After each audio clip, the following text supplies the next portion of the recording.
Chapter 33. The first day of the new year at Wang Fu. After the drinks and dishes were taken down, it was time for the tributes from each of the subordinate countries. Chu Qingju looked at the obedient diplomats and the matter-of-fact attitude of everybody else and suddenly understood what was might is right. As the Taijian finished reading the pages of the lists that the diplomats presented, she found that those who had a larger tribute had faces with color and those with few tributes were full of poverty, as though they wanted to kowtow to Qing the Emperor to express the helplessness they felt that they didn't have any more to offer. When these diplomats retreated, it had been more than an hour. Chu Qingju held a teacup and had a new insight into Da Long dynasty. This mighty dynasty, it was akin to a holy land in the eyes of the surrounding little countries. Because of this, the likelihood that there would be an attack on Da Long dynasty in the next few decades was very small. It was then no wonder that Qing the Emperor had such a weak personality. At this time, a heavy drum started. Chu Qingju saw the Emperor and Empress walk out of the Great Hall and kneel on the white stone platform outside the hall. As she followed everybody outside, she went into as daze as she knelt with Jing Guifei.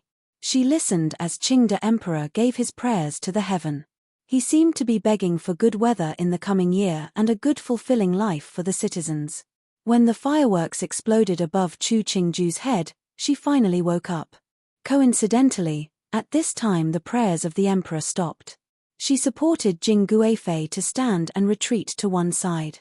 Then she heard the singing voices of the musicians and the chatter flow into her ear. She raised her head and saw the multicolored fireworks in the sky. She couldn't help but blink her eyes seemed sore and uncomfortable. Jing Guifei also stared in a daze at the fireworks before lowering her head and informing, "Emperor and Empress have already returned to their palace. It's late now. You should return too." Finishing, she took a palace maid's hand. "Ben Gong is also tired. Mu Fei, Erxi will take you back." Chu Qingju held Jing Guifei's hand. She saw tiredness between her brows and took the cape that Mu Jin had prepared to wrap around Jing Guifei. "There's no need." Jing Guifei looked at the red dress that Chu Qingju wore and her hand gently fell on the knot of the cape in front of her throat. "It's cold at night. You and Hunger should return early. This isn't far from Zhongjing Palace. Ben Gong will sit on the step carriage." Finishing, she waved her hand and dismissed Chu Qingju, walking away with the support of a palace maid. Chu Qingju stood for a while at the original spot before she let Mu Jin help her as she walked down the high white jade stairs. The long train of the dress flowed across the stone steps as though a stream of water had passed by. At the bottom of the stone steps, the four He brothers stood mutually a few steps away. He Yuan's face was icy. Behind him was an expressionless Qin Bai Lu. The two of them originally didn't have many feelings between them, but when the two had met, Qin Bai Lu acted as though she had been bullied. That was enough to make He Yuan flip his face, so the two of them stood an arm's length away with mutually frozen faces. Qin Bai Lu hated the fact that her popo had shamed her and was angry that He Yuan didn't treat her warmly. Originally she had been bullied and now she had to act according to He Yuan's temper, so she felt even angrier. She didn't care what others though and just stood with a heavy expression. Looking at her, He Yuan irritably moved aside his gaze. When he raised his head, he saw a crimson-clad figure come down across the white jade steps. The white and red, under the light of the fireworks, had an unspeakable sense of beauty. He tried to regain focus. When the person came near, he found it was He Heng's Wang Fei. When he saw it was his brother's woman, he didn't look any more. He faintly moved his gaze away and turned to walk without another word. There evidently wasn't any desire to bid farewell to his brothers. He Ming wanted to say farewell, but seeing that Dage and Erge seemed as though they didn't see it, he hesitated and then lowered his head. "Your hands are a bit cold." He Heng walked to the stairs and as Chu Qingju stepped on the last step, he grabbed her hand. He took down the cape he was wearing and wrapped it tightly around Chu Qingju before he said to He Qi and He Ming, "Dage, Sai Di, I'm going to leave first. Feel free, Di." He Qi glanced at the tightly bundled Erdeme, smiled and waved his hand. "It's late, Di and Erdeme should return early." No wonder Laro protected her like she was his eyes, and was wearing a not well-made pouch. He looked with a teasing look at He Heng. This Erdeme did have some beauty. He Ming was so honest that he didn't even dare look anywhere. He respectfully bowed with his hands in front. Ji, take care. He made as to accompany them. The fox fur that swept across the nose was a bit ticklish, so Chu Qingju raised a hand to push it aside. She happened to saw He Ming's proper farewell. There's no need, sighed Di. He held Chu Qingju's and gently refused. We're brothers, there's no need to be so polite. Finishing, he turned to leave. He Ming stared in confusion at the figure of Ji striding away. The step he had taken hadn't even been completed. After you get married, you'll understand. He Qi patted his shoulder and happened to see Wei Qingyi come out. He finished, Ji's also leaving, you should return early too. Finishing, he boldly also left. He Ming watched with even more confusion as He Qi walked aside. He saw Da Sao come over and bowed in greeting. In such a quick length of time, all his brothers left. He felt it was even harder to understand them. It was a rare night that there wasn't a curfew in the palace. He Ming waited for everybody to finishing leaving before he started walking towards Nguiping's palace. Nguiping's palace wasn't big, the furnishings weren't exquisite, but because she had an imperial son, the Department of Household Affairs didn't dare skimp. Compared to the consorts that were not favored, her days were already very good. She never lacked the necessities. Mother and son were always afraid of other people's suspicions, so they didn't spend much time together normally. Meeting today, they could speak more. When Nguiping heard her son mention what had happened after the night banquet, she couldn't help but laugh. It's not our business what they do. As to Ning Wang's words, seeing her son's ignorance, the smile on her face brightened. Just a joke, you don't have to think about it. Duan Wang's wife had an exquisite appearance. As the imperial family, they didn't lack in beautiful women, but Duan Wang's wife had an extra hint of flavor in there. As a person that had stayed for so long in the palace, she naturally understood how attractive this kind of women was to men. As a Wang Fei, to have this kind of looks, she didn't know if it was a boon or a curse. Thinking back to Duan Wang Fei as she subserviently drank tea and ate dessert next to Jing Guifei, Nguiping shook her head. Jing Guifei wasn't a simple person. Reminiscing back to how she was the same age when she had entered the palace, she wanted for Duan Wang Fei to have a comfortable life. She said in a meaningful tone, Minga, in the future, treat your wife well. It's hard to be a woman. He Ming obediently answered but still didn't understand how the topic had moved to his future wife. Maybe, it was that he was too dumb, little Ming Wangyi thought helplessly. After the new year, it was the first day of the first month of the new year. Chu Qingju and He Hung sat in the great hall of the Wang Fu.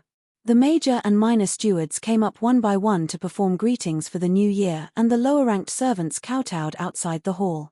Listening to the variety of celebratory words of the servants, Chu Qingju motioned for Mu Jin and Shu Kuei to reward these people. She looked at the joy and cheer on these people's faces. Thinking back to the previous life and her mood when she had received a bonus at her agent company, it was probably the same as these people here. Nukai kowtows to Wang Yi and Wang Fei and hope Wang Yi and Wang Fei have a good and smooth new year. Chen Changxin and Ming He were close to He Hung. The wishes they said were shallow and clear, but the loyalty on their faces were more visible than any other. Chu Qingju looked at the two of them and then at He Hung. She commented, Wang Yi, they don't have it easy running her and they're with you every day. You have to give them a good reward. Hearing this, He Hung smiled. He pointed out, in our home, it's Wang Fei, you, who makes the decisions. So it's you who decides how to reward them. The stewards present heard Wang Yi's words and stopped breathing. In the last few days, Wang Fei had been controlling Huyuang, but some people were still trying to worm their way through. Today, Wang Yi was saying it very blankly. Some of the people who understood felt sweat forming on their foreheads. Since that is so, then Kia will take matters into her own hands. When there were many people around, Chu Qingju followed protocol and called herself Kia in spite of the fact she disliked this Iliism very much. Mu Jing, give 2 pouches to the 2 Gonggong. The 2 received the pouches, not squeezing or looking at them. They instantly kowtowed and gave thanks, their attitudes extremely deferential. Those 2 were definitely worthy of serving by He Hung's side. They had no visible flaws. She looked at the audience and announced in a loud voice, it's the first, there's no need to be so reserved. You can all retreat.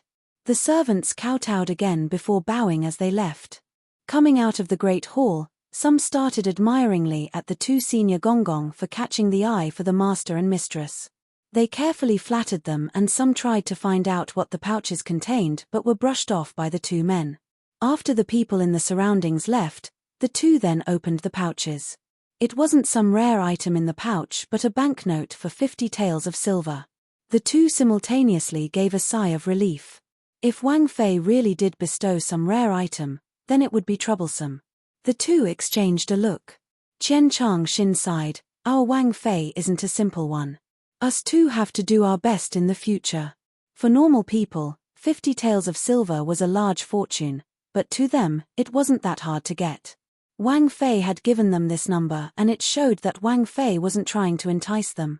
It was telling them she thought them worthy but hoped that they wouldn't do something they shouldn't. 50 taels, it matched their status perfectly. Wasn't it just telling them to know their place? After the stewards had left, He Hung's women came in a short while. In these women, other than the 4 shiqie that had status, there was a Tongfang called Bai Ji. He Hung originally had 3 Tongfang. But Yun Qing had been married off to someone on an estate, Ban Xia had been sentenced by Chu Qingju to become a laundress, so the only one remaining that Chu Qingju hadn't saw before was Bai Ji. After these women greeted her, Chu Qingju didn't have any advice to say to them. She turned to ask He Hung, "Wang Yi, do you have anything to say?" He Hung didn't understand, but to the shiqie, he really didn't have anything to say, so he shook his head. "Since Wang Yi has nothing to say, you can all leave." Chu Qingju raised her teacup. "Mu Jin, take out the red pockets that I prepared for them. Usher them out." The shiqie stood in shock. They hadn't expected to be so quickly thrown out. Where was the required lecturing that occurred in other foos? Wasn't she supposed to say something along the lines of "serve Wang Yi well, respect the Wang Fu's rules"? Each one of them held a red pocket and hadn't recovered when they came out of the great hall. Luo Yin Xiu asked dazedly, "We're leaving like this? If we don't return, what are we doing here?" Han Qing he pulled on the cape she wore and walked away without looking back. Bai Ji looked with some reluctance at the great hall before she slowly started her steps. Inside the hall, Chu Qingju stood and shook her body. "Wang Yi is reluctant to part with the beauties." He Hung put down the teacup in his hand. He followed in standing. In a helpless tone, he announced, "It's almost noon, let's go eat." Finishing, he pulled Chu Qingju's hand and said warmly, "Don't think too much." Hearing this, Chu Qingju smiled, but there wasn't any mirth in her eyes. Chapter 34 Beauty is in the eye of the beholder. I thought the holidays would be more relaxed, not busier than normal. Chu Qingju held a thick stack of gift lists from each fu. She rubbed at her forehead and put the lists to one side. "After we finish with these, this year's festivities will pretty much be over. Celebrating the new year is to indulge in the celebration, so naturally there will be more gifts." Mu Jin kneaded at her shoulders as she persuaded, "It has been tiring these past days going to the other Wang Fu. After you go to Xiongqing Hu Fu tomorrow, it would be relaxing." Chu Qingju was very satisfied with Mu Jing's skill. At this time, her eyes were at half-mast. "It's not that simple. Tomorrow, at Xiongqing Hu Fu, it wouldn't just be me. Womenfolk from the other Fu will also be there. It will still be busy. At year's end, the tradition of visiting each other still hasn't changed much in this place." Chu Qingju was sick of hearing plays, nauseous when she saw meat.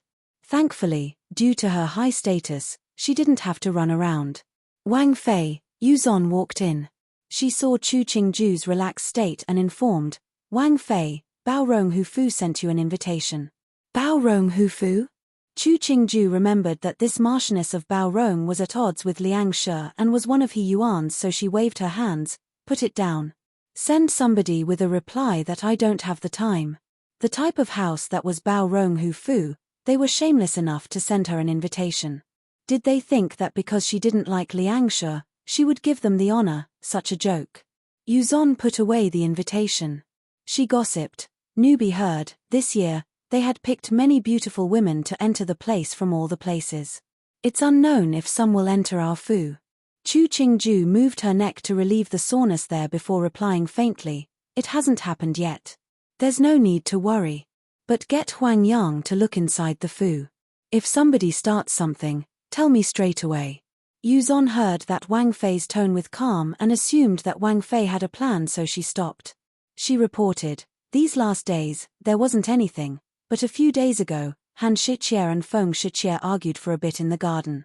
Chu Qingju smiled, "Don't stop them. Let's wait a few days." Han Qing, he was a good hand at moving with the current. When Feng Zijin was favored, she followed Feng Zijin like she was her alpha. Now that she, as Wang Fei, had the power, she naturally had to show her side. There wasn't anything interesting in this type of person. Chu Qingju was too lazy to see her act and side, get somebody to go without to inventory the gifts from outside and put them into stores with Qian Changxin and the others. Hearing this, Yu Zon bowed and retreated.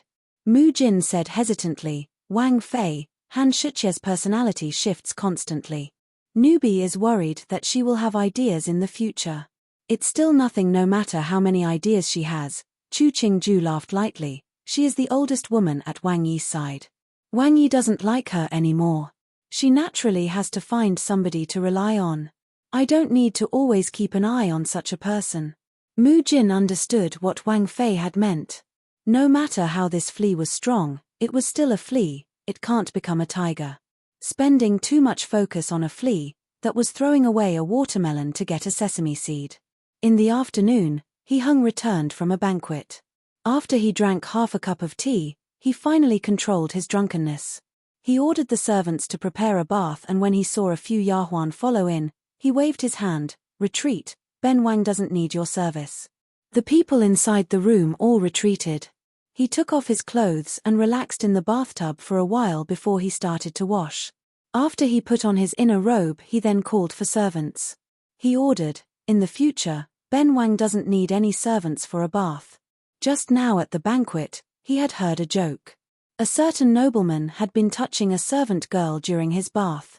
Who knew that he had been caught by his powerful wife? During the resulting argument, his manhood had been wounded. The rumor was that it was crippled now.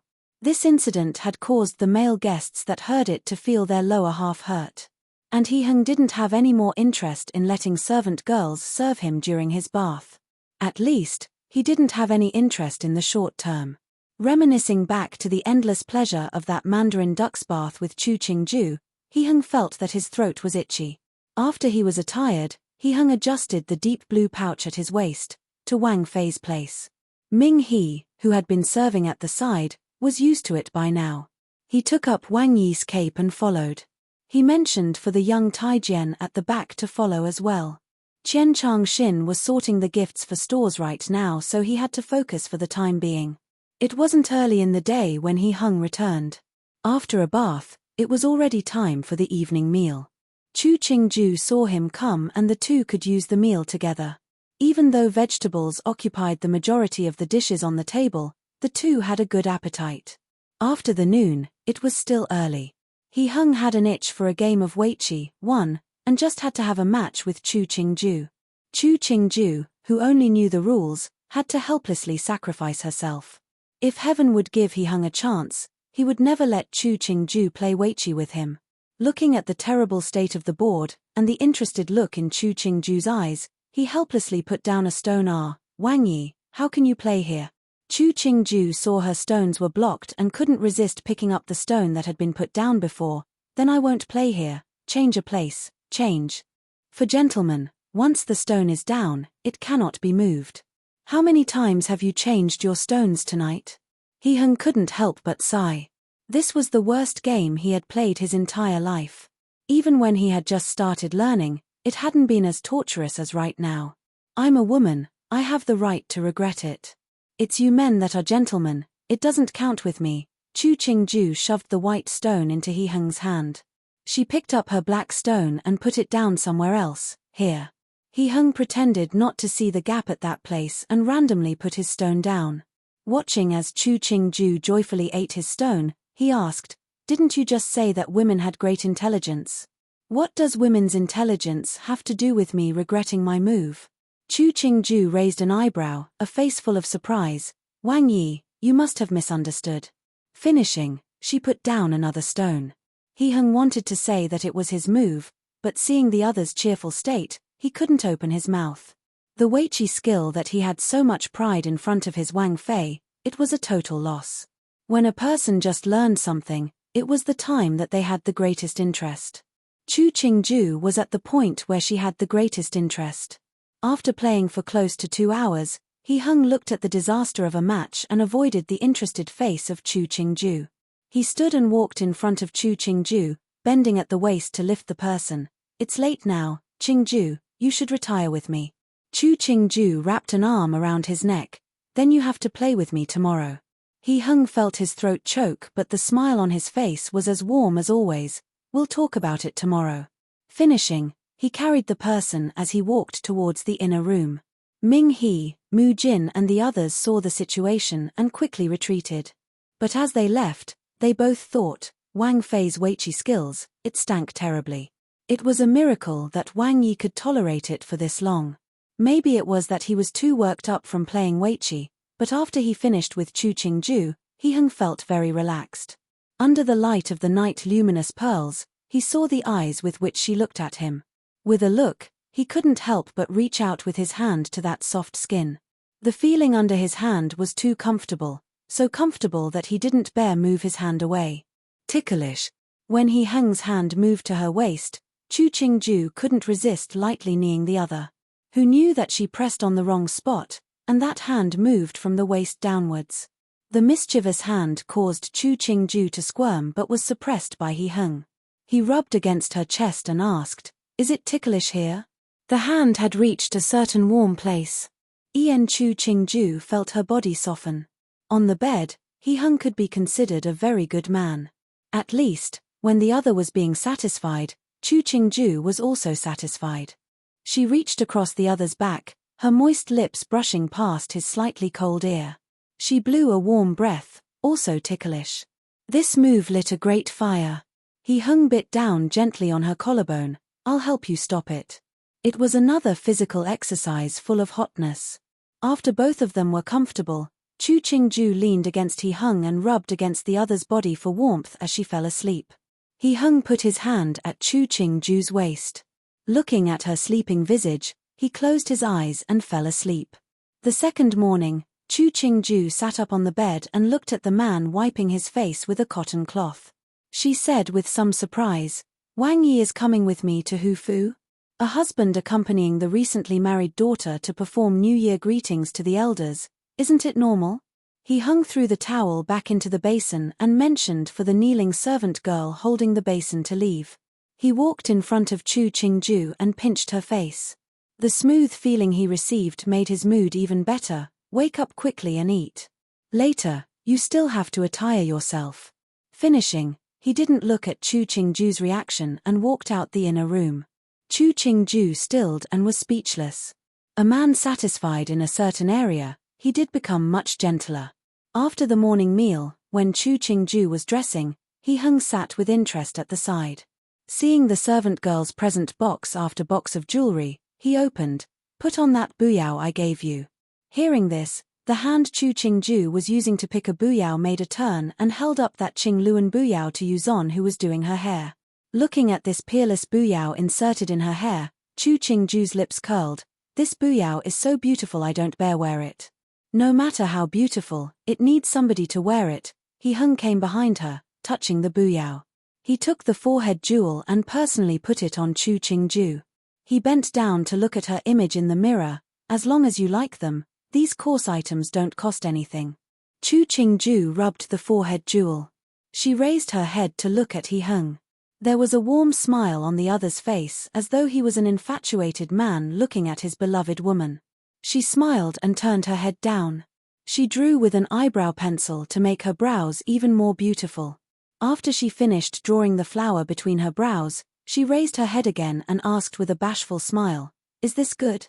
He Hung felt as though he was struck by this smile. The smile on his own face was so gentle it was like water. "Very good." Pulling up the person by the mirror, he exclaimed, "That the teeth are as white as a rhinoceros horn, the eyebrows are as beautiful as a butterfly, the blushing face is akin to a blooming lotus, the pale skin is like the frost is just so. But there aren't enough poems in this world to describe the feelings I have at this time. In Wang Yi's eyes, I am that good. Chu Qingju tilted her head, I don't believe it.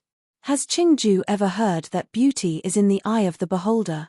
He Heng smiled as he touched the hair next to her face, it's fine, you'll naturally understand in the future. It's late, we should go now. Yu Zon and the younger Yahuan who had been doing the attiring were blushing at one side, amazed at the depth of feeling between Wang Yi and Wang Fei. It was the people by the door, Chen Changxin, Ming He and Mu Jin who had much steadier faces. They quietly had their heads low as though they couldn't hear what Wang Yi and Wang Fei said. And they were just wooden puppets that couldn't hear or speak. Chapter 35 The Tian family. The Marquis of Xiongqing, Tian Jinku, wasn't yet 50 this year. His personal conduct was sincere but he wasn't inflexible. He had a good reputation in Jing City. Chang de Gongfu was probably the only entity he didn't like in the entire city of Jing. By now, there wasn't anyone in Jing City that didn't know Duan Wang Fei was close to her relatives in Xiongqing Hufu, and treated Xiongqing Hufu like her own maternal family. Due to the fact that what the Duke of Changde had done really wasn't something to be proud of, there were some that praised Tian Jinku for being so loving. Not everybody would care for a niece that didn't even have a mother. Karma was real. See how Duan Wang Fu had distanced itself from Chang de Gongfu, this was karma. Today was the Tian family banquet. After the morning just had passed, the guests started to arrive.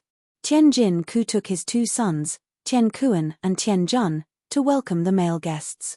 Just as he was deep in conversation with the guests, he saw the stewards run over quickly to say Duan Wang Yi had come. Duan Wang? Tian Kuan looked in shock at the steward. He realized the surrounding guests were gazing in this direction and lowered his voice to ask, Father, why would Duan Wang come? Tian Jin Ku waved a hand, Laro Da, come with me to the middle door to welcome Wang Yi. Laro stay here and accompany the guests. Finishing, he walked with great strides towards the outside. Tian Jun looked at the backs of his father and brother. When he turned, he saw all the guests had curiosity on their faces, so he started to divert their attention. He was surprised inside. His family didn't have many interactions with Duan Wang. Was it really that Duan Wang was willing to lower himself for Mai Mai? Tian Gongzi, is there a valued guest coming? A guest of the same age as him put his hands up in a greeting. Who is it? Tian Jun smiled as he returned the greeting. Everybody is a valued guest. When the person arrives, everybody will have to drink a few more cups. Of course, of course. This person smiled. Even though he hadn't found out anything, but at least what Tian Jun said didn't embarrass him, so he wasn't angry. The others saw that it wasn't likely and they settled down. No matter what, they would see them later. This person might be of high status, but he wouldn't be the emperor. Tian Kuan stood behind his father and looked at the large 8-person sedan imprinted with the characters of Duan Wang Fu stop at the gate. He raised his feet to walk outside the door and bowed. This lowly official welcomes Wang Yi, Wang Fei. Chen Changxin came up to bow to Tian Kuan with both hands raised. He bowed to open the curtain and revealed to Tian Kuan He Heng and Chu Qingju sitting together. There was a hint of intimacy between the two. He quickly lowered his head, afraid to look. Biao Xiong, doesn't have to be so courteous. He Heng held Chu Qingju's hand as they walked out of the sedan. He smiled. We are one family, there's no need to be so polite. Finishing, he held out a hand to let Tian Kuan straighten before he walked into the gate with Chu Qingju. Jojo. Chu Qingju gave a very deep bow. She looked at the middle-aged man in front of her. His appearance was proper and he had a strong posture. It was easy to feel at ease with this man. As her uncle, Tian Jin Ku hadn't spent much time with Chu Qingju. He made a motion as to support Chu Qingju and quickly scanned her. He saw that his niece seemed to be living well before he bowed with two hands up. Wang Yi, Wang Fei. Marquis doesn't have to be so courteous. You are Wang Fei's Jojo, so you are Ben Wang's Jojo. He Heng returned a greeting. There's no need to be so polite. Tian Jin Ku smiled as he straightened. In a warm voice he responded, if that it's so, then this lowly official can only overlook protocol. Wang Yi, please come with this official. The smile on his face became much friendlier but his conduct still held to protocol. But even like this, it still allowed people to feel that his attitude was much more intimate. Chu Qingju looked at this uncle of hers. No wonder he was like a fish in water in Jing City. Such conduct, everybody would praise it. It could be seen how important emotional intelligence was. The male and female guests had separate banquets. After He Heng followed Tian Jinku and left, Chu Qingju smiled at Tian Kuan, who kept 5 paces away from her and turned to get on the already prepared sedan. Watching as the sedan was carried away by heavy labor members, Tian Kuan allowed a smile to appear. It seemed as though his sister had a somewhat good life. His family could rest some of their worries. Putting his hands behind at his back, he slowly headed inside. Instantly, the smile on his face grew fainter. The members of the imperial family, their desires and interests changed quickly. Who knew if Duan Wang would always treat his sister this way?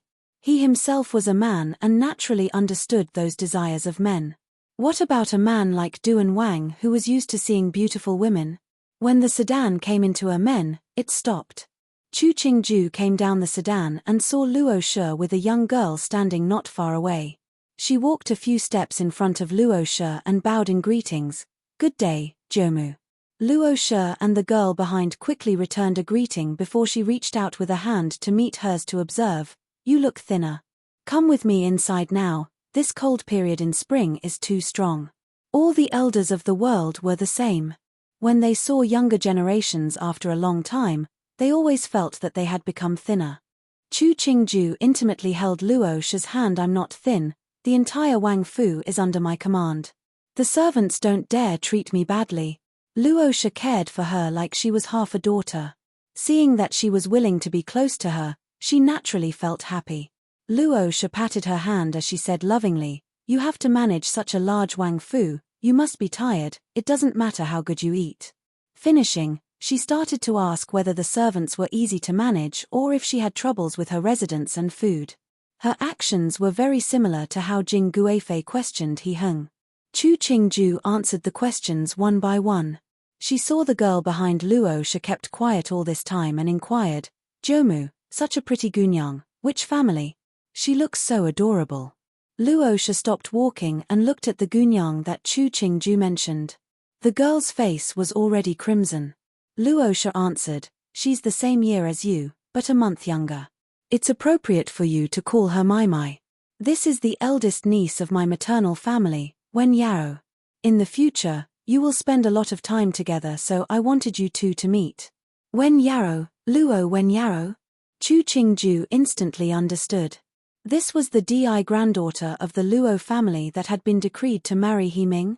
She saw that Luo Wen Yao's face was as red as it could get and didn't ask for confirmation, only commenting, "I like this mame." Luo Shi heard her inappropriate words and sighed, "Just a few days, you are even more mischievous." Finishing, she pulled Luo Wen Yao over to let them stand right and left of her. "But, you like this Mai Mai, then I don't have to worry any longer." Chu Qingju understood Luo Shi's meaning. Such a good girl forced to marry an disfavored imperial son. Not every family was willing. The waters of the imperial family were muddy, her husband wasn't favored, none of her jolie were simple. If there wasn't somebody there, she would definitely be at a disadvantage. Thinking about it, she let a smile appear on her face. "Aunt, don't worry. I will definitely care for Wen Yao Mai Mai like she was my own." There were 4 Erxifu in the imperial family. But the 3 had to be at odds with each other. If she was close to Luo Wen Yao, it wasn't a bad thing. But she hadn't though that the Luo family would actually take this step. It could be seen that they really loved this girl. Luo Wen Yao quietly listened to her aunt and Duan Wang Fei talk. In the past, she had heard much about how before Duan Wang Fei had married, she had been harshly treated by her stepmother. Today, as she saw the real person, she felt this was a blinding woman. Each move and laugh full of grace and stirring in her a strange feeling of closeness. People were very easily attracted by people dissimilar to them. Luo Wen Yao's personality was quiet and gentle. Her future husband had no conflict with Duan Wang. Seeing the friendliness of Chu Qingju, it was naturally easy to feel close to her. So when they walked into the room, the two of them had started conversing. The elder Luo Taitai, who had been sitting in the room, already expressed a relieved smile as she saw the scene. It looked like this Duan Wang Fei took after the Tian family's personality. The female guests present were close-knit to the Luo and Tian families, so they weren't too formal as they interacted with Chu Qingju. It was just when they heard that Duan Wang had accompanied Chu Qingju that they felt deeply moved. Some detected that Duan Wang Fei came in with a gunyang of the family Luo and understood what was happening. Nobody announced it but only talked about some interesting local events to while away the time. I heard that an able person came to the Five Estates Monastery. He's very skilled at explaining the divination sticks. After the flowers bloom, I will go beg with my family. Isn't the Five Estates Monastery in the Jing suburbs? When are you going? Let's go together to beg for a stick. Chu Qingju heard this piece of conversation and put the teacup in her hand down. The dominant religion in Da Long dynasty was Buddhism. The court didn't support any, but the citizens each had their own beliefs. Luo Shi saw that Chu Qingju seemed to be interested in the Five Estates Monastery and elaborated, that Five Estates Monastery is the biggest monastery in Jing, it's on the Baiyun mountain on the suburbs. The able person they are talking about is most likely spiritual master Xian Ling. If you are interested, you can go take a visit. Chu Qingju smiled, there's no need. A person's fate is already set down by the heavens. To go divine it, it would decrease the good fortune. She wasn't a resolute atheist, but she did believe that good fortune and luck will decrease with divination, so she wasn't interested in begging for a divination stick. Nobody thought Chu Qingju would say something like this. Luo Shi stared in astonishment before nodding. This is true. Luo Wenyaro, listening in, felt her heart jump. She looked with respect at Chu Qingju. With such an open mind, how many women in this world could achieve such a thing? At this time, she felt that the worries she had about her marriage were just she making it difficult on herself. Nothing would be different thinking about things that had already been set in stone. It would be better for her to think how she would live the rest of her life, that was her good fortune. Thinking about this, the stare that Luo Wenyaro gave Chu Qingju had a hint of gratefulness, a smile appearing on her face. After the banquet, the guests listened for a long while before bidding farewell. Chu Qingju, when most of the guests had left, finally stood and held Luo Shi's hand as she announced, "Jomu, I need to return now." Luo Shi was a bit reluctant but had to agree. "In the Fu, take care of your body. There's a lot of people you should take notice of." This was reminding her of the Ce Sure, but due to Luo Shi's identity, she couldn't say it. Chu Qingju nodded before she bent to enter the sedan. After she looked again at Luo Shi, she let the servant drop the curtain. Watching as the sedan disappear outside a minute, Luo Wenyaro exclaimed in a quiet voice, "Duan Wang Fei is really an amazing person." Luo Shi looked at her niece and thought about the days that her niece had suffered through in Changde Gongfu. She sighed. Hopefully Duan Wang would continue to treat her well. You have to remember, for a woman to live well, the priority is to treat herself well. If she could discomfort herself, others will also do so. Luo Shi opened in a meaningful voice, "Cheng Wang might not have the emperor's favor, but I have seen him before. He has a lenient personality, you don't have to be too worried." Gumu Luo Wenyaro's face instantly reddened. In the midst of her bashfulness there were a few hints of expectancy. At the main gate of Xiongqing Hufu, he watched as Chu Qingju walked out of the sedan. A hint of a smile appeared on his face, and Tian Kuan, who had been accompanying him at one side, couldn't help but look. He watched as Duan Wang walked towards Biao Mai.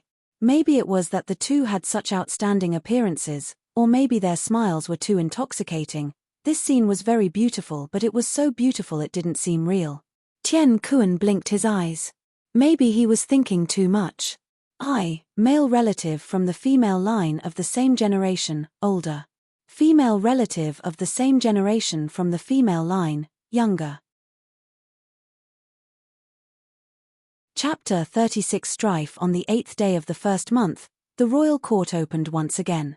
The carriages and sedans that moved through the city lessened and peddlers gradually filled the streets again. But just as the court opened, a grand case was pushed out. There was an official who accused Rui Wang of putting out high-interest loans in Jiangnan, of participating with the salt governance and casinos.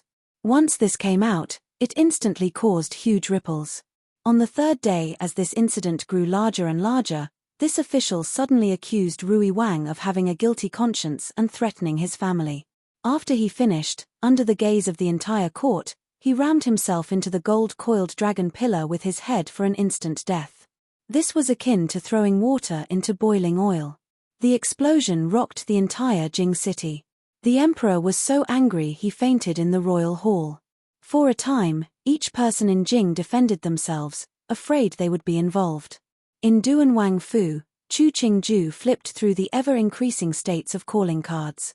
She furrowed her eyebrows and ordered, "In the future, if somebody asks for a meeting, just say I am sick, and Wang Yi is busy with his duties, not in the Fu and cannot receive guests." At this time, He Qi was locked in conflict with He Yuan. Duan Wang Fu didn't need to involve itself. Enough smart officials in Jing should have already found that the dead official was connected with Ning Wang.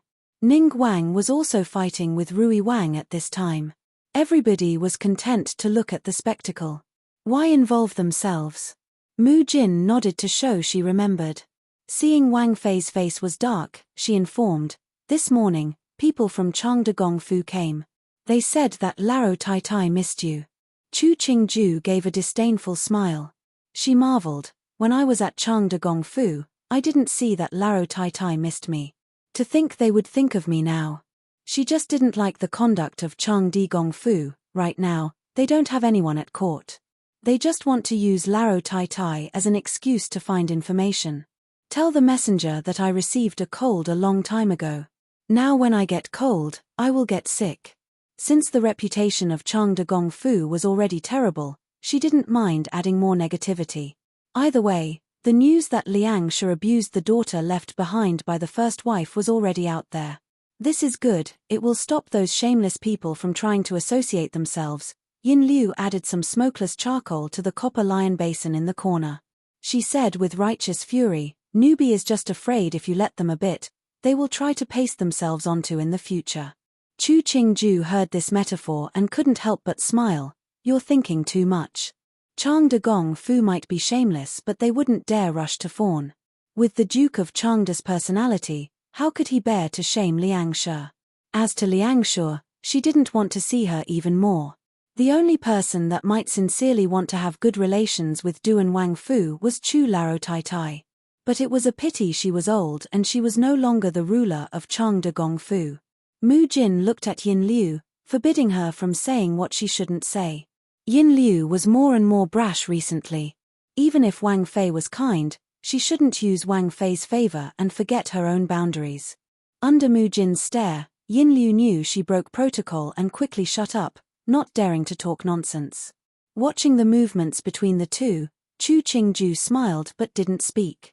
Yin Liu's personality was a bit too brash. Letting Mu Jin teach her a bit, it was to prevent her from being harmed by this personality. In Rui Wang Fu, He Yuan smashed a teacup with a dark face. He Qi made such a good play this time. Thinking about that official that performed suicide on the pillar in the royal hall, He Yuan felt his anger reach a peak. At what time did he need to threaten a minor official? But now that the incident has reached the point of no return, Fu Huang had to calm the others and actually rescinded his qualification to attend court. Even more, he couldn't leave his Wang Fu. He never was at peace with Laro Da, but due to Fu Huang's partialness for him, he had never lost much at the royal court. He hadn't expected that this time he would suffer such a large fall. Wang Yi, this incident is most likely complicated. As to what to do, the most important is to clean up what was going on in Jiangnan, a subordinate persuaded. Now that this has been uncovered and revealed by Ning Wang, the emperor will definitely send somebody to Jiangnan to investigate. As long as there is no proof, then it will still be fine if a few more people die. He actually understood inside that no matter if Wang Yi could pick himself out of this incident, his reputation would be damaged. People usually believed bad news, not good news. When it was time and there was proof that this incident had nothing to do with Wang Yi, in the eyes of others, it was the emperor that wanted to protect Wang Yi and purposefully absolved Wang Yi. In this case, Wang Yi had done these things in the first place. It's fine if a few more people die. He Yuan smiled coldly as he looked at his subordinates. He looked at another subordinate, Gao Duo, who do you say that Fu Huang would send to investigate in Jiangnan? The retainer called Gao Duo didn't rush to speak because He Yuan called on him. He ruminated for a while before replying, Wang Yi, you are the most favored of the emperor's sons. This to you, it is the biggest factor in your favor. By now, Ning Wang's actions are getting bigger and bigger. This is increasing the emperor's wariness of him. If this one hasn't guessed wrong, the emperor will send Cheng Wang and an official that the emperor favors to Jiangnan. Larosai? He Yuan raised an eyebrow. Larosai is always cowardly and has no ideas, there's no need to worry there. The only problem is the accompanying official. At the royal court now, there are 4 officials that the emperor trusts the most.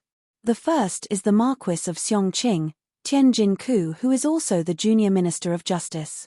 But this man is Duan Wang Fei's uncle, so the emperor won't send him. The second is the minister of defense, Luo Changqing, but this man is Cheng Wang's future father-in-law, so the emperor would have even less likelihood of sending him.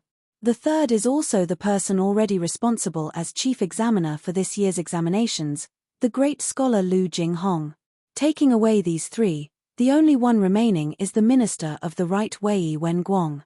And this person might not be the most able, but he is very perceptive and good at pandering to the emperor's desires. Gao Duo performed a bow and said in a meaningful tone, Wang Yi, all that this one has surmised, all of it rests on the premise of the emperor's partialness for you. He Yuan finished listening and sat in thought on the chair. The franticness on his face gradually calmed. Mr. Gao's meaning, Ben Wang understands. You can all leave. Hearing the change in what Wang Yi had called him, Gao Duo left with a calm expression along the other men. After them came out of Zheng Yuan. He smoothed the scraggly hairs on his chin and smiled as he bore the jealous stares of the other subordinates as he walked out of the Wang Fu. In the front hall of Tianqi Palace, He Heng and his 3 brothers stood at the bottom. Beside them there were some officials. Maybe it was that the expression on Qingde Emperor's face as he sat on the dragon chair was too ugly, but their faces were one heavier than the other. There were more than 100 complaints from the court to investigate Rui Wang. Even if Qingde Emperor had the desire, he couldn't suppress it. His already old visage became even more ancient. Looking at the sons and officials under him, he said in helplessness, the incident of Rui Wang, Zhen, 1, still has suspicions. We shall wait for it all to be investigated before making a decision. Even though everybody knew this was true, but at this time, they couldn't do anything other than shout Emperor is wise and start arguing over who to send to Jiangnan. Stop, Zhen has an idea about what you are all talking about. Zhen will send down a decree personally tomorrow at court. You can all leave.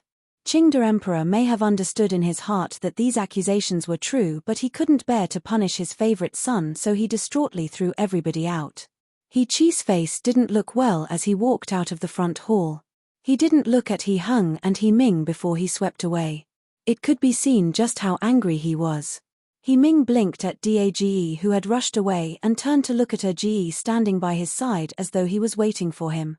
It's late, us brothers should return too. He Heng's smile was casual. Sai Di walk with Ge? Ge first.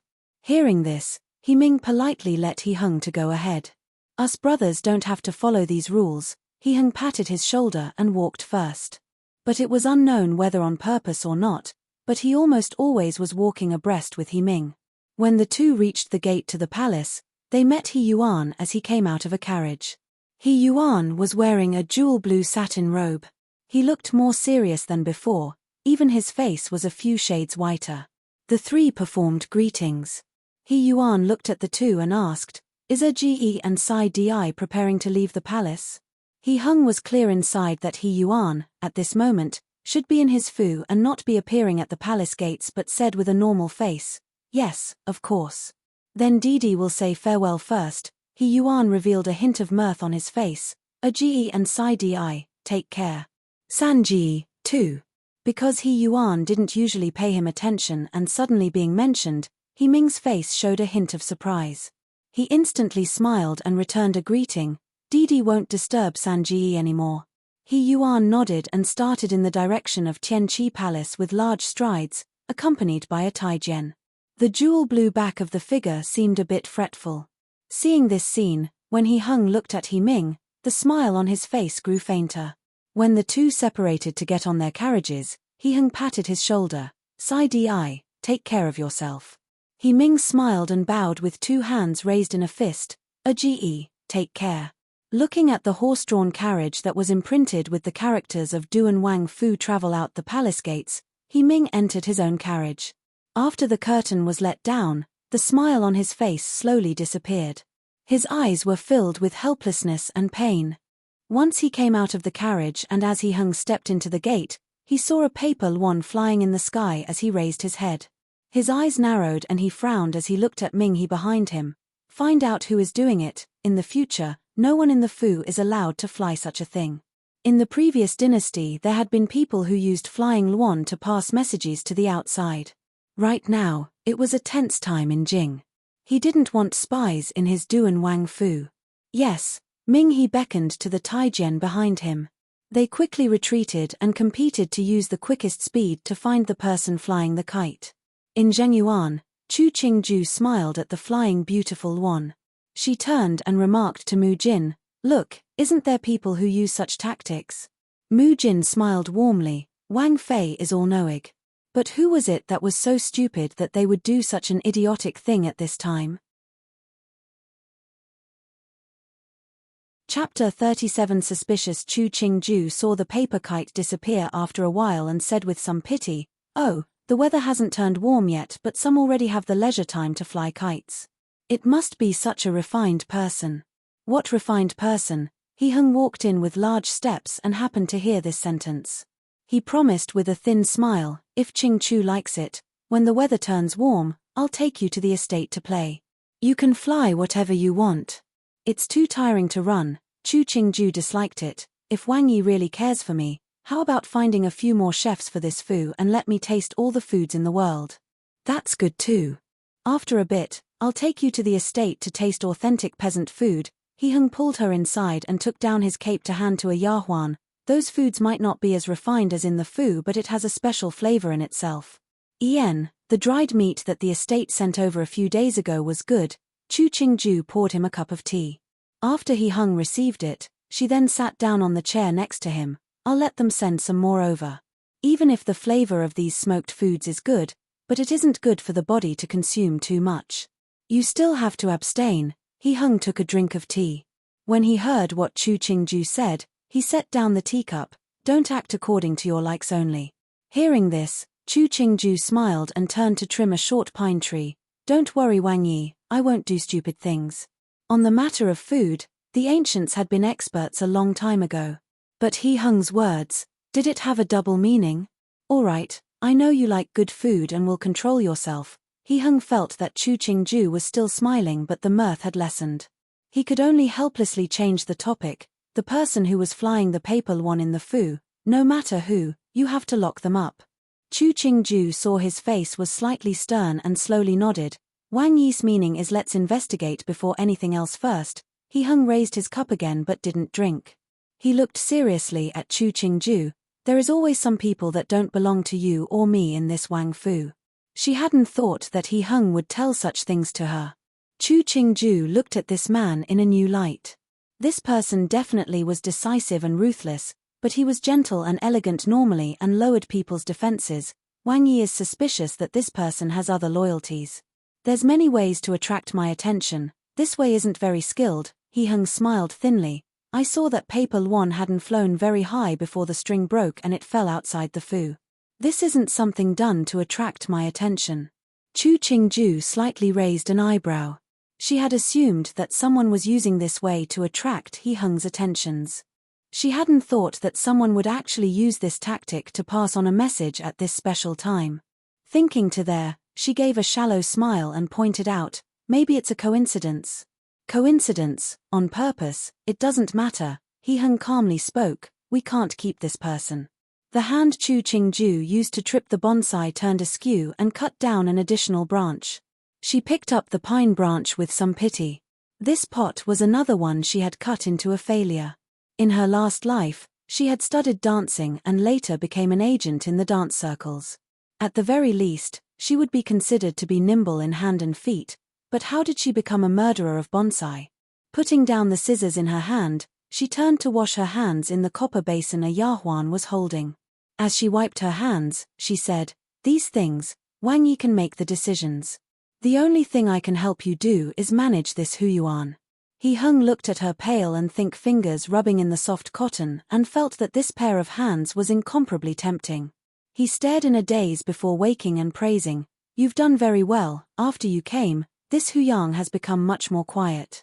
Putting the cotton cloth back onto the tray, she motioned for the Yahuan to retreat. Chu Qingju turned to smile at He Heng. She asked, "Is Wang Yi disapproving of Huyang for being too quiet?" "It's not quiet, it's calm." He Heng stood and pulled the person closer to him. "I actually like the present state of Huyuan."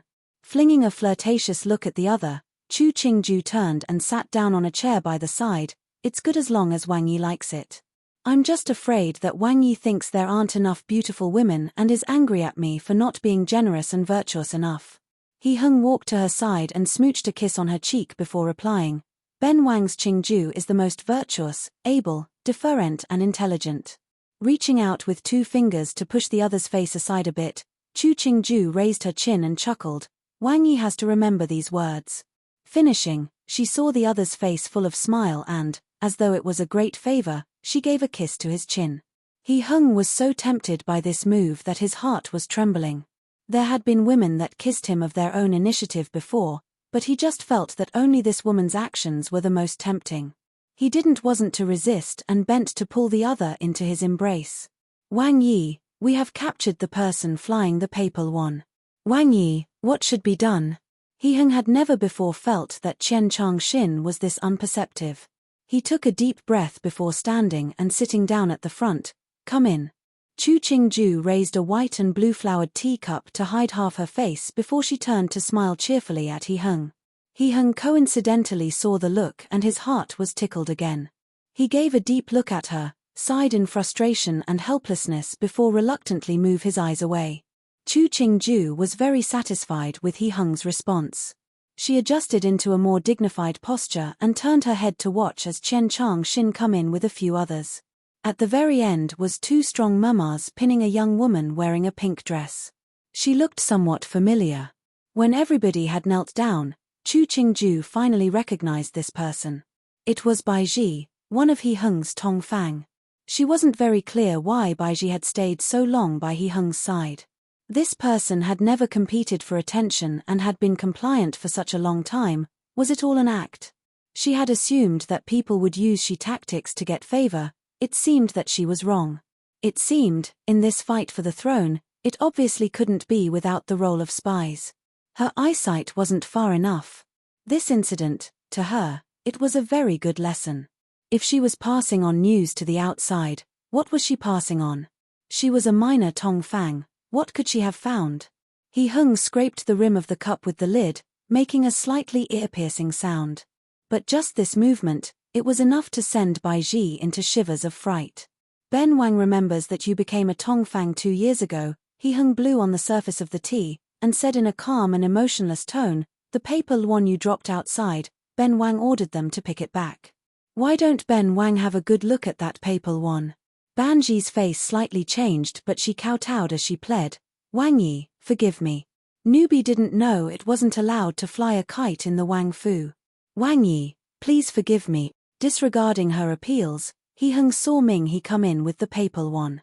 When he took it, he saw a simple picture of a beautiful woman. Beside the picture there were 2 lines of poetry. She wore shoes embroidered with delicate designs. What trailed behind was a garment as light as the mist. He Heng looked at the beauty drawn wearing a grand set of clothing, standing at a high place. He gave a soft snort. Such a good drawing, such a good poem. Chu Qingju raised her eyebrows as she looked at Baiji. If she didn't guess wrong, the drawing was pointing at her. Wang Yi. Baiji's expression changed. Newbie hadn't been thinking clearly and forgot to avoid Wang Fei's name. "Please forgive me, Wang Fei." Finishing, she started to kowtow repeatedly to Chu Qingju. A difficult expression appeared on Chu Qingju's face and she bit her lips as she gazed at He Heng. "You don't have to beg, Wang Fei." He Heng slammed the paper one in his hand to the table and ordered icily, "Someone come, Baiji has transgressed against Wang Fei. Drag her into the firewood room." Very quickly, Someone came to drag Baiji away. He stood and said to Chu Qingju, "I have some matters to attend to, wait for me tonight to eat together." Chu Qingju nodded and tied his cape for him. She looked at the shambles of the paper luan that had been slammed into the table. "This paper luan? Ming-He, take the paper luan and burn it." After he ordered Ming-He, he turned to smile Chu Qingju. He grasped her hand. "Don't worry." The back of her hand was being gently pinched. Chu Qingju glared once at He.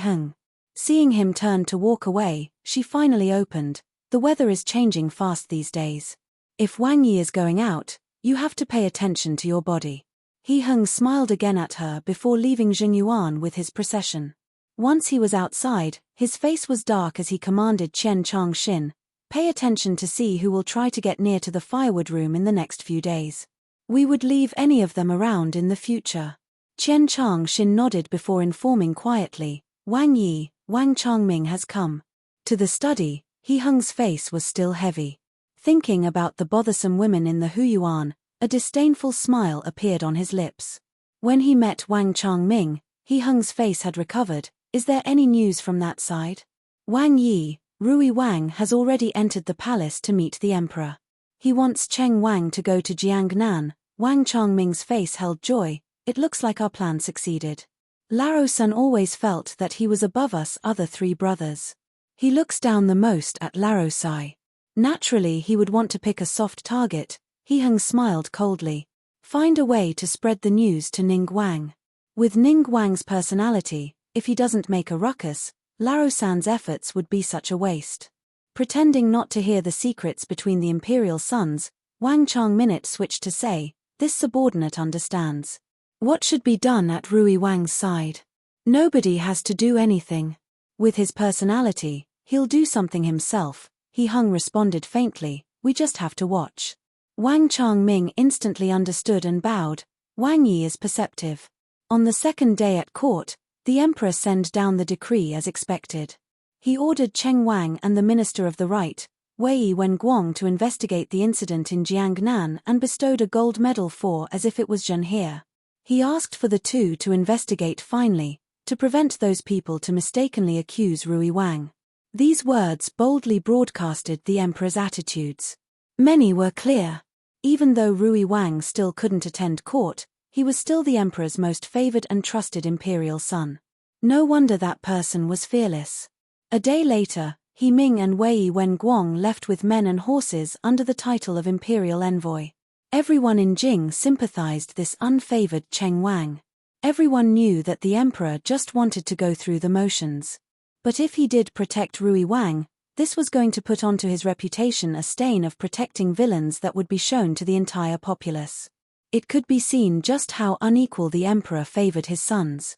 He Qi sat in a tea shop and looked at the procession as it left the city. His face revealed a disdainful smile.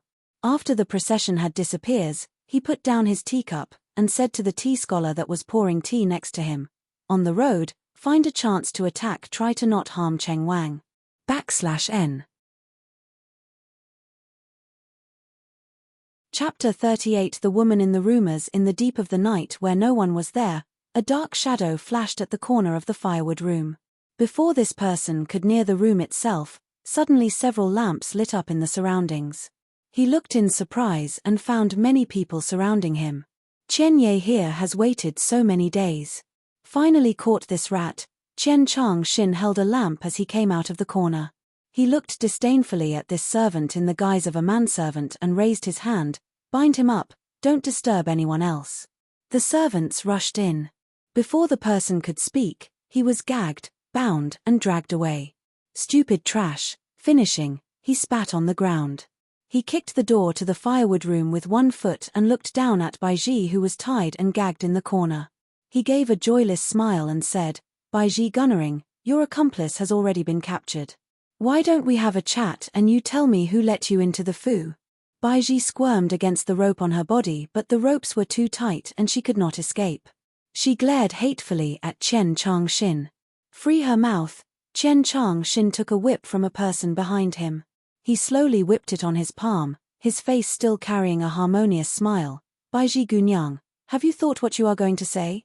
"I don't know anything," Baiji hatefully turned her head away, not looking at Qian Changxin. I just wanted to fly a papal one. Wang Yi has the wrong person. Qian Changxin was too lazy to argue with her but only said impatiently, there's not much difference between you saying or not. But it's such a pity for your old and young in the family, and the newly married sister of yours. How about we give you a crime of poisoning Wang Yi? Wonder what would your family have to suffer? Shameless. Baiji turned her head and stared straight at Qian Changxin. What do you want to do? You aren't the first person to praise Ye this way. Qian Changxin uncoiled the whip, the smile on his face even more visible.